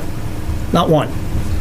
I think the elementary school is in at 4.3. King Philip is in at 4.3 as well, pretty much the same number. And those are tight budgets. They are very tight budgets. Last year, King Philip had to let go 19 positions in order to meet that budget. 19 people. Right. Well, So we are trying and I'm on the King Philip School Committee, and that was a very painful process, but we had to make those decisions to get those costs down. Right. And KP's budget is not the same as Norfolk's budget, because KP pays for all of its expenses. They pay for the retirement, they pay for their insurance. All of those costs are not in the Norfolk budget. They're paid for by the town. And so if you compare those two budgets, KP is about 2.3 compared to Norfolk's 4.3. Because they're not the same. They're like a town unto themselves. They have to pay all their own insurance, all their own retirement, all their liability coverage. All of that is in their budget. None of that is in the Norfolk Elementary School budget. It's in the town budget. So you can't look at one and compare it to the other. This year, I'm sorry to go on this, but it's a very sensitive issue to me, because I don't want to see an override in this town. I'll admit that. I don't. But the only way we're going to prevent that is if we start cutting. There's no way around it. The numbers don't add up. Right. We had 74 new housing starts last year that got us our new growth numbers. We've had one in the first quarter of this year. One. And I don't know what the federal government's going to do in terms of any, potential impact to our economy. I'm going to say it was 2,000. I'm going on, but it's a sensitive issue to everyone in this room. Right. We have the highest residential tax base in the North Attleboro area. We don't have any commercial. Right. Now we have some good things happening. Southwood, for example, which is going to, we got the zoning passed. It's moving forward. That's going to provide a significant chunk of commercial revenue to the town, but that's 2 years away. Yeah. So we've got to figure out how to get between now and then and do it in a fiscally responsible way that doesn't put more burden on you guys and me. I've lived here 40 years. You know, it's going to be a tough year, and that's why you heard me say earlier, we got to start July 1. No, exactly. We've got to start July 1, and we're going to have to look at every position and figure out how we get these costs down. But we can't take money from one bucket and move it over into an enterprise fund that's a self-supporting system. We have the same issue with the water department. You know, the water users, I lived over in Frederickson. I was on well for 30 years. Now I'm paying a water bill for the first time since the 40 years I've lived in Norfolk. You know, that's the deal. I'm on town water now. I wasn't on town water before. That has to be a self-supporting system. The expenses have to be offset by the revenues. And that's the dilemma that we're in here, is the expenses have to be offset with the revenues. And we're trying to mitigate that by phasing it in and still keeping sufficient retained earnings to keep the thing running. Because it is an old system. It's a I don't have an answer. painful challenge. I don't have an answer. I wish I did. Well, I'm not thank you. that smart. Can I approach the board to ask one additional question about costs? Yes, sir. I know it's a big issue. Yeah. But this will have to be the last one. I hope you folks will agree. My understanding is the manager of the whole system is a company named Whitewater, The operator. the operator of The the system? operating people, Okay. right. Whitewater is there several times a week. I see their truck parked in front of the facility, Yes. but I don't see any activity going on. And he's there for several hours at a time. He's sitting inside there doing something. I don't know what he's He doing. has to keep records of everything that goes on there, tank levels, fluid levels. There's computers in there. All of that data is required by DEP to be monitored. Are there other firms that compete with Whitewater, and have we gone out to get a competitive bid? And Whitewater was the only one that bid it. We did go out to, and put Because this out to bid. It's too small for other providers? Yeah, Is that the reason? It is a very small system, and there were 6 different companies that took out bid packets. Whitewater was the only one that bid it. Okay. And so, just to go off of that, because I think that's important. And again, like as we're taking deep dives here to try to minimize costs. Yeah. And to go down that, you know, I answered a lot of questions about it over, you know, as the bid process went on. You know, I wish I had better news. I was optimistic because through the process, you get to see how many people are taking out information. As a professional in this area, are you satisfied with what charges Whitewater is given to the town of Norfolk?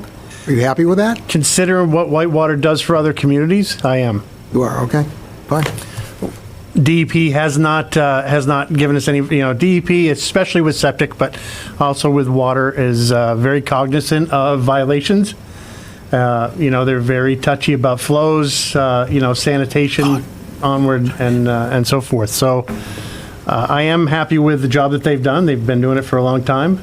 But I did recently put this out to bid over the last couple of months. Like I said, I get 6 packets, and they were the only one to actually put in a proposal.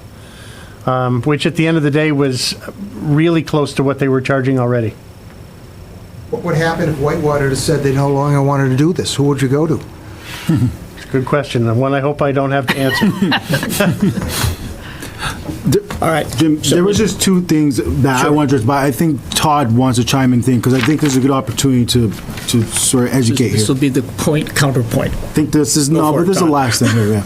I know it's coming. So as a part of the process, as we just described to everybody here, we do go through the budgets. Yep. I want to reiterate, this budget was analyzed. We went down from 211 to 198, a difference of about $13,000 and less.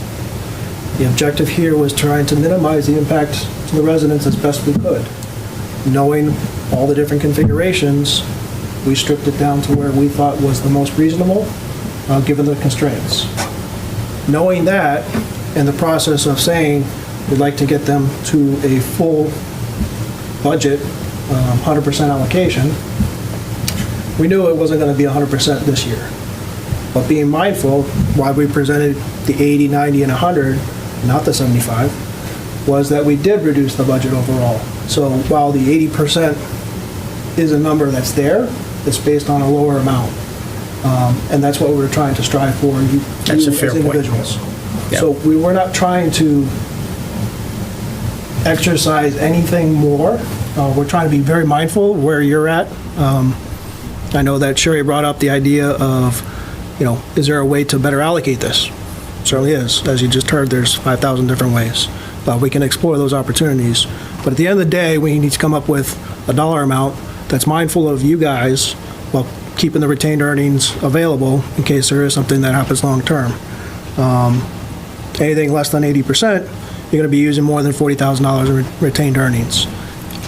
Knowing that retained earnings is $66,000, and as long as we keep our budget in line for this year and we don't expect any significant expenses through the year, we'll have that $66,000. If expenses go up this year in the plant, we might not have 66 available as an offset of it on a going forward basis. That's just wanted to reiterate that and kind of be mindful. We're working as best we can to try and help. I know it's not ideal, but that's where we're at. Todd addressed exactly what I was going to say, and just to put the bow on our end, right? Because we understand and we know too, the question regarding the budget, as we mentioned, we brought it down $13,000. But for example, we brought down the legal fees, $5,000, knowing very well that this might go to litigation. It's been said tonight. Like, we know there's calculated risks and decisions that we made on the budget, trying to understand the pain of that community too. And I just hope you hear that from our end and from their end as well.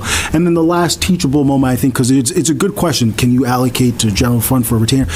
Retained earnings, it's a financial practice that's mandated under Mass General Law. So we don't have that capability to do those. This is the decision to go in this route forces us to operate in this manner. There's no choice. There's no freedom there. We're just playing with the cards that we have.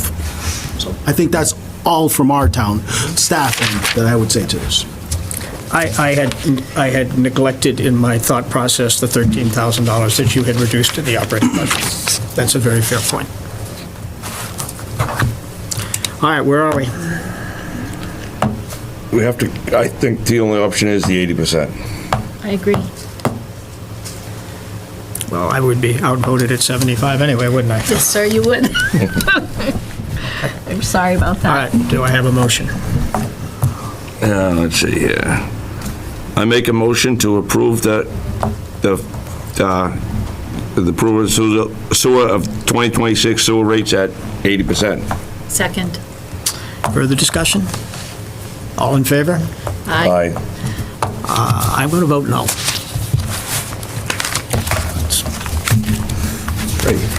I think it's a segue that I'm sure people want to hear too. Rich, let's talk about the town center sewer opportunities, because we're ready for the next agenda item.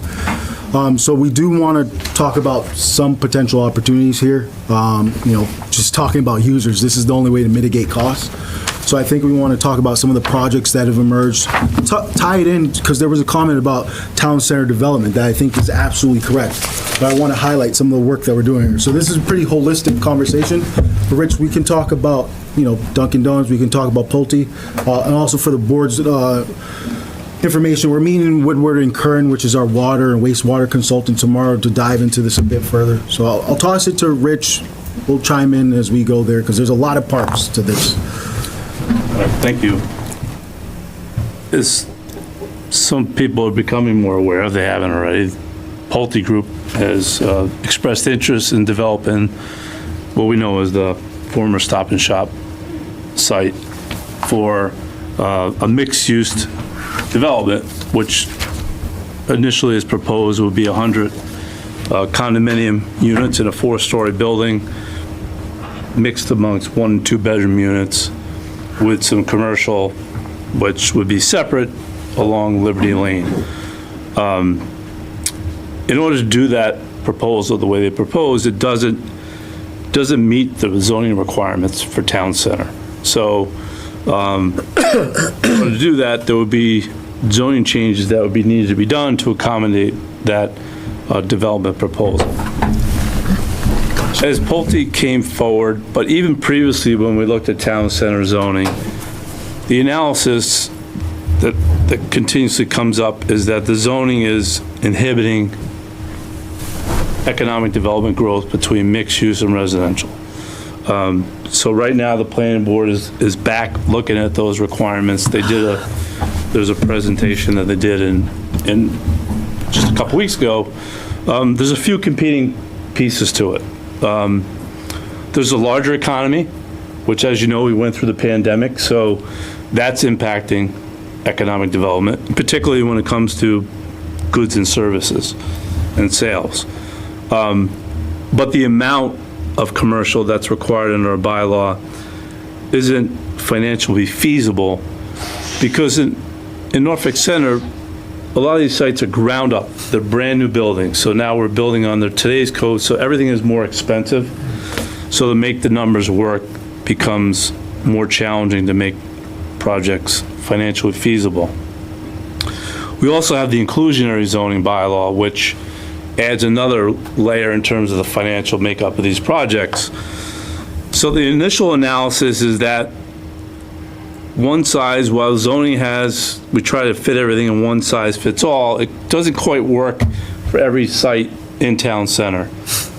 So the town planning board right now is working with MAPC to put together some changes for the fall town meeting that will create some flexibility in terms of future development and balancing needs to make them work.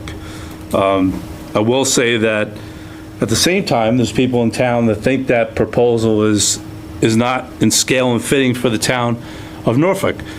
So I'm sitting here tonight to say, as it always is in this kind of seat, it's hard to get winners. Everybody has needs. They want this, they want that. And the reality is, these are hard things to juggle, and as you saw tonight. But at the same time, you need some economic development, you need revenue. So sometimes we're going to have to make some decisions that maybe we don't like, but we need to get to a place, in a better place. So having said that, that's why we're looking at the zoning. It's not to throw away the zoning at all in town, and I'm not suggesting that, nor with the planning board, but we need to be more mindful of how we structure these things. On a more positive, more in terms of the sewer, is Dunkin' Donuts has, for the Lions, they'd probably be disappointed because that's where they sell their Christmas trees. But they have interest in developing the Christmas tree spot on their property. And for them to do that, it really comes down to sewer is a critical piece of it. So they've expressed interest to the town to extend sewer line up to this system here.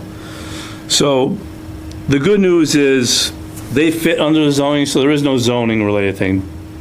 The harder news is it's a cost. And so that's what we're looking at to see. Cost in terms of, for them, that it makes sense economically for them to make that, because it's a big endeavor. There is no partners that are going to help come share that cost with them. So that's why, as Justin alluded to, we're meeting with a sewer consultant tomorrow to see if there's a way that we can work with them to make that happen, because A, it would help the sewer users by having commercial, and there will be some residential too. They're proposing some apartments there, so and some tax revenue from new growth as well. So they are very serious about doing this. So it is a very, and equally important for Terrence, have been doing this 8 years now here. Really want to see something happen in this town center. It has such a great opportunity, and so we're all working hard to make something happen. And hopefully we get with them. And there are other property owners too as well that may be interested. So there is a bright potential. I'm going to say this though. With this is going to come traffic, just so we know, because everybody's going to be talking about traffic. But I will say, you don't have growth, you can't sustain commercial development by the people that live right near it. It doesn't happen. It doesn't happen anywhere. So we're probably going to have some traffic associated with this. So that's a trade-off, but we just can't have it all. It's kind of like that lesson sometimes you have with your kids, you can't have it all.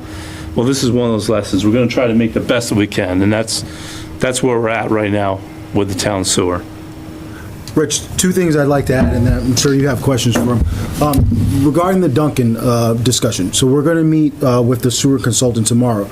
But one train of thought, because I know I've been asked this and I've mentioned this before, the town did receive almost $1 million in a federal earmark for looking at expanding sewer. And our discussions have been largely, can we tie into the DOC sewer system? I think we've acknowledged that is a long... DOC is Department of Corrections. Thank you. The prison. Yep. You know, we acknowledge that's a long and arduous process. We're still working towards that, but that has taken time, and that's going to take a significant amount of time. One thing that, you know, we're going to talk tomorrow, but I'd like some sort of direction from the board eventually, because we're going to have to talk about sewer tie-in fees and a variety of things we're talking about tonight and in the future, is I might suggest, particularly with the Duncan suggestion, maybe looking at exploring using the funds that we have available. Instead of looking DOC long-term, still do that. Maybe use those funds for a potential immediate, still a long-term project, but a more short-term project. Maybe utilizing those funds for there. I reached out to the federal department who allocates the earmarks. You know, we were all concerned about with the recent changes in administration, if those funds would actually be there. They are still available for us. Maybe we look at design for this project, and we apply for grants from MassWorks project. We submitted an application to see if that would be something that'd be viable. We got feedback today that that was something to be viable. We could use a grant for that. We're trying to look at immediate things that we can try to do in relatively short term. So that's something that we're going to talk with the board in the future about. The other thing with the Pulte Group that I think is really important for the board is the Pulte Group is really interested for them to move forward with their project, which is 100-unit projects and mixed use. That sewer capacity is really important to them. And they know that we've been approached by, you know, some other groups interested in tying sewer. They would like to propose engaging in a developers agreement with the select board so they can get some of that flow under agreement. I think that's something we have to consider too, because if we do that, maybe that's a way to get some funds into retained earning.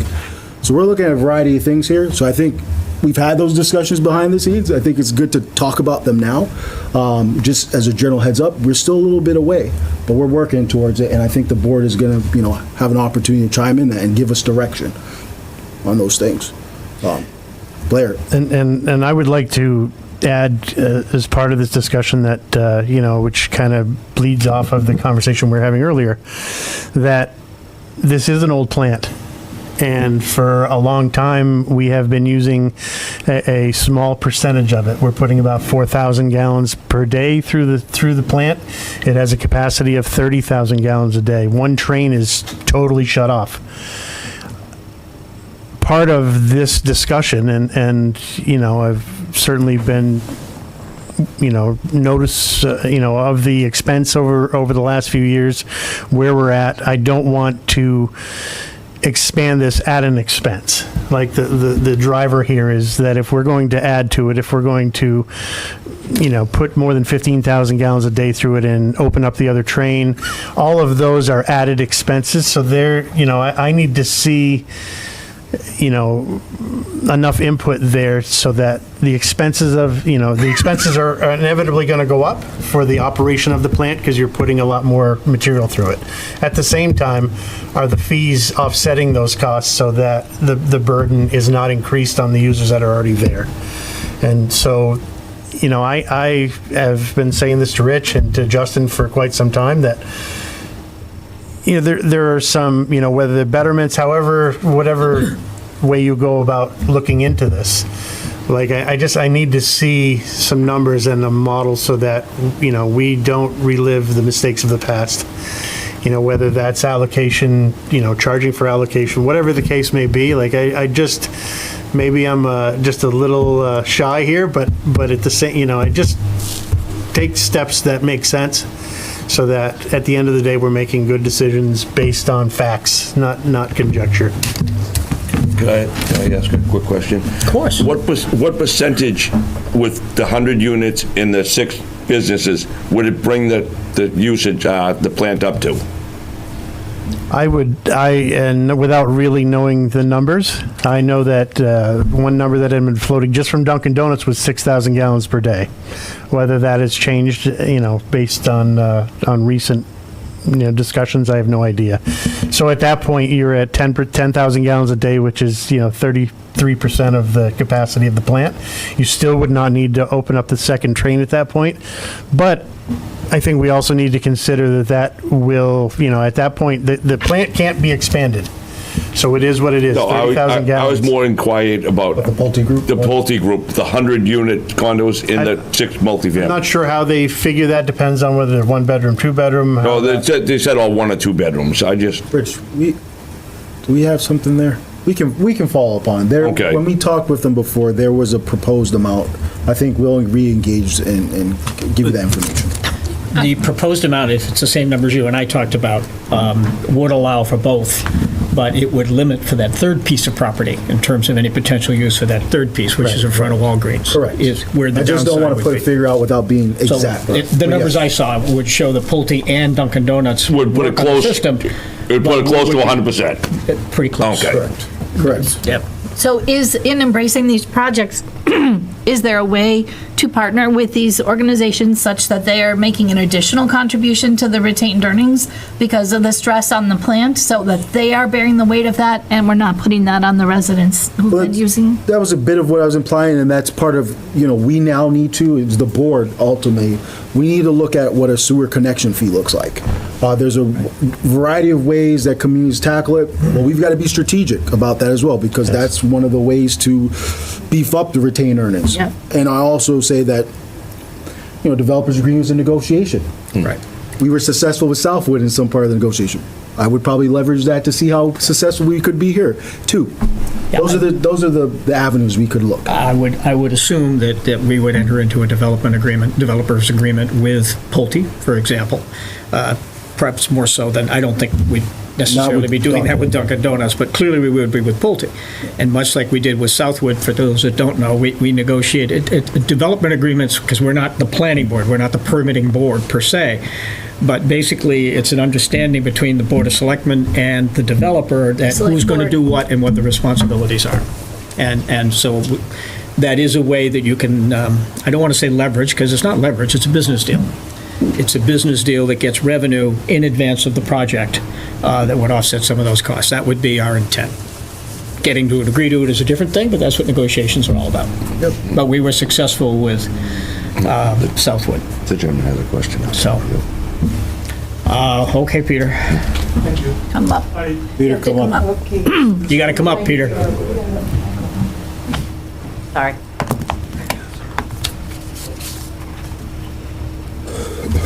So I think we support all of these initiatives and have extended our assistance in whatever manner we can to Justin, and we'll maintain that contact. I would ask the Select Board to think long and hard about not taking their eye off the Department of Corrections facility. I appreciate the work that's going in to try and offset our cost. I appreciate that. But I think that long-term, the town does not want to rely on this facility for wastewater treatment. And I think what's staring us in the face is down the road. It's going to be a lot harder. I understand that. But I would ask you not to keep your eye on that ball as well. I couldn't agree with you more, Peter. Thank you. This system has limited capacity. And as Blair has said, it cannot be expanded. And it's not So new. it is what it is. It's got quite a few years on it, and and if we start to push it to capacity, it's, right now, it's just kind of easing along and doing its thing, but we start to push it to, 10 times what it is doing today. We have looked at alternatives, such as even establishing a new plant, and we've looked at the costs associated with that. And when you do the numbers and you look at the alternatives, the state facility is by far our best choice in terms of overall costs. But we have looked at all of that, Peter. And I hope we don't ever take our eye off that ball, because it is our best potential. And at least haven't shut the door on a conversation. Just further knowledge and update, with the board's support, we've, tried to advocate to our state representatives and Senator Roush. We've met with Department of Corrections, so I'm still going to be looking at those levers. But I also want to be honest that this is a long It's a endeavor, long haul. but we're going to continue to work at it. Thank you. Thanks, guys. And thank you to everybody who came and participated in this difficult conversation. And we see that it's difficult, and we really appreciate your voice and your being in the room tonight. And I would add the respectful manner in which you've discussed this, so thank you for that. That's a rare commodity, seems around in this day and age, and it's the way we should all be with each other. We all live here, we all work, we're all together. Sometimes it seems difficult, but we're still all together. So thank you for that. General updates, town centers, well, we've done that. General updates. We ended up doing town center. Yeah, exactly, yeah. Thank you, gentlemen. Thank you, Todd. Thank you, Blair. Thank you, Rich, again. Thank you. I am totally immersed in sewage treatment plant centers right now. I think you guys have had enough. A couple of just general updates. Yep. Yesterday, just probably give them a few seconds to get out. Give it a I'm couple going to get a minutes. water. Yeah, we'll give it a couple minutes. Slicing my wrist on the wrong side. That nervous? Yeah.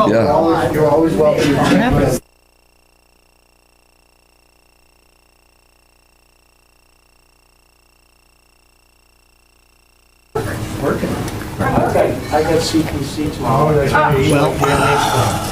Want me to go now? Go.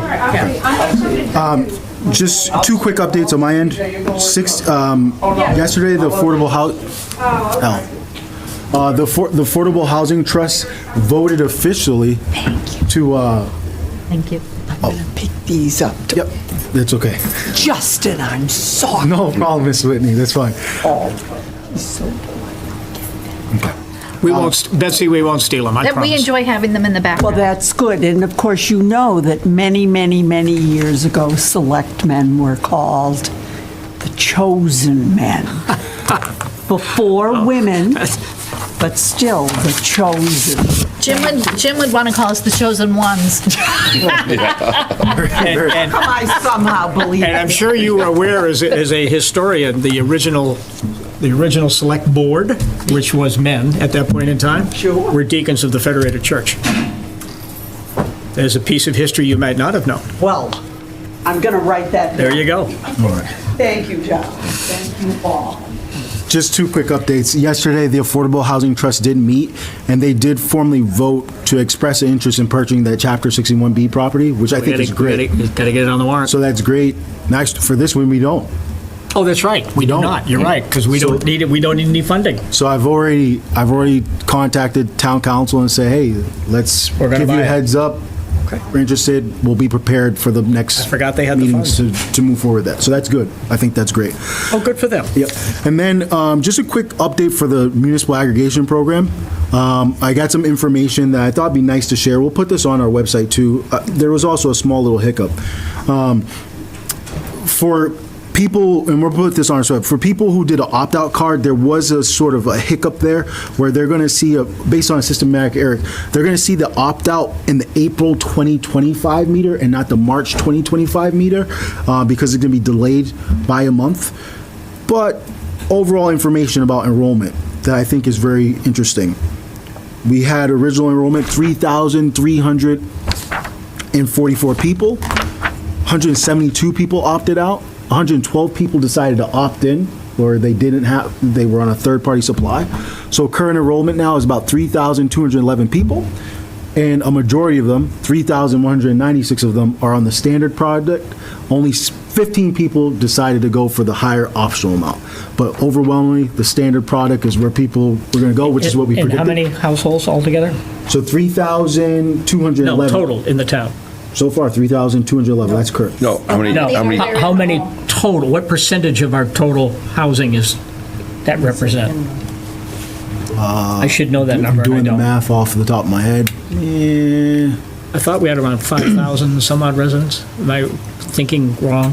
I don't know what the residents, I would only go population. I'll get it for you. I'm not going to give it. Population Okay. doesn't matter, it's household. Exactly, households, so I would need to know my households. I don't know that off the top of my head. Okay. I'll give it to you. Because I know I have an agreement with an outside provider, so I can't do anything Yeah. until my term expires. Yep. I'll get it for you.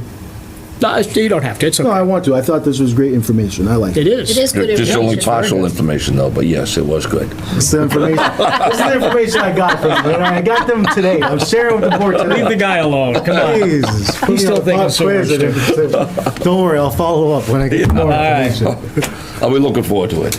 Yeah. I'll make sure All I'm right, ready. any input from the board? saying it's about Yes. 3,500. 3,500 households. I trust Kevin on it. I still will review it and I'll follow up. But that's a very good process for us, I think, and we're happy to be able to save people Is some money. 3,500 households? Who just, Kevin Kevin Calvert. Calvert. just said that? Thank you, Kevin. Okay. One other item, though. People that will not turn over till April, they got a mailing or something, so they know about that? We're going to put it on our website. We're going to publicize it in that manner. They might see on their bill to see their suppliers changed in the March billing, but in April will be corrected for them. Okay. And then one other update, and I appreciate Donna saying this, we mentioned it before, and the board did vote at their last meeting for this. We have the Autism Awareness fundraising event, and that's going to be April 5th from 10 a.m. to 2 p.m. at the Freeman Kennedy School. It's in support of, this is the second annual event that Norfolk Police and Fire have partnered to do. We're very proud of that work, and the board did support that. As they should be. Yeah. Thank you, Donna, for sharing that further as well. Kevin, any updates of anything? Nope, I'm good. I just have something to say, because you know I do. So I just want to say that I just love this town. Everything from, you come into town hall and there's beautiful daffodils that our garden club have put there for us, and then you listen to the presentation by Elizabeth Pine and Elizabeth Whitney. Elizabeth Whitney, excuse me, You can Elizabeth. find the 40B. You're right. Yes, Elizabeth Whitney, who does this beautiful thing about the 250th anniversary of our country. And then we have John advocating for Kingsbury Pond and really talking about his town and his neighborhood. And then Rich, so clever, his clever idea about how we can get a little control out of something that we really had no control over. And Blair with his thoughtful water conservation that he's doing for us. And then this sewer conversation that's so difficult. Like, these people are really looking at real numbers that affect their real life, and the ability to have that difficult conversation with the board. And I just want to say, I love this town, and what a privilege I feel in sitting here this evening, and pretty awesome. So thank you. Well, I think that all three of us would express that same view. I don't really have any updates at this point, but I was very pleased on how, Peter's been a friend of mine for a long time. You're talking to your neighbors, people you know, your friends, the people you've gone out to dinner with, and what have you. And it's sometimes difficult to sit back here and have to do things that have a negative impact on people's lives Consequences, and not absolutely. have the ability to change it. Because the whole purpose of this is we are a nonpartisan board. We're all volunteers. We're just trying to help. Nothing more, nothing less. But we're restricted by a number of things that are outside our control. And there are times, like tonight for me, these are very difficult things. Because you want to help, and you're handicapped in being able to do what you'd like to do. They keep me up at night. So, anyway, that's it. Justin? My final thing, and then I'm done. And we need to do the warrants? I just remembered that, we have had our meeting with the state canceled a couple of times for Bay State, and I have been asked a bit if there's any update there. There's been no change from the state in indication on, I think, every meeting, Jim is the first one to ask, do they have? They are tired of hearing me. It's the same question, any updates? We've received no updates regarding the facility, but there's been no indication and change of anything. And we're scheduled to meet soon this week. Week from Actually, this Thursday will probably be our next one, as long as it's not canceled. Are we meeting this Thursday? Yeah, but as long as yes, I think so. Okay. But That's what I thought. when it's canceled, it's generally been no news is good news, so, well, that's how we've been taking it. Yeah. Maybe. Anyway, yeah, there's been we don't know anything more. So, it's interesting, I had several emails today on that very question. That's why I brought it up. I had a couple too, so. Yeah. We have the warrants. I move that we accept the warrants as printed in the agenda. Second. Any further? All in favor? Aye. Mr. Roach? I make a motion, we approve the meeting minutes of January 21st, 2025, and February 4th, 2025. Second. All in favor? Aye. Aye. Just as a matter of public information, we will be scheduling an additional meeting on April 15th. We had not planned on having another meeting until the 29th of April, but we do have some business that won't wait. So we will be having another meeting on the 15th, if that's agreeable with everybody. Very agreeable. Okay? You Yep. good? Yep. Okay. I'd like to make a motion, we adjourn. That was Second. quick. Yeah. It was quick. Yeah. Second. We gotta vote, Jim. I'm going to assume there's no discussion. No All right, discussion. all in favor? Aye. Aye. Thank you. And Thank you. for those that have hung in.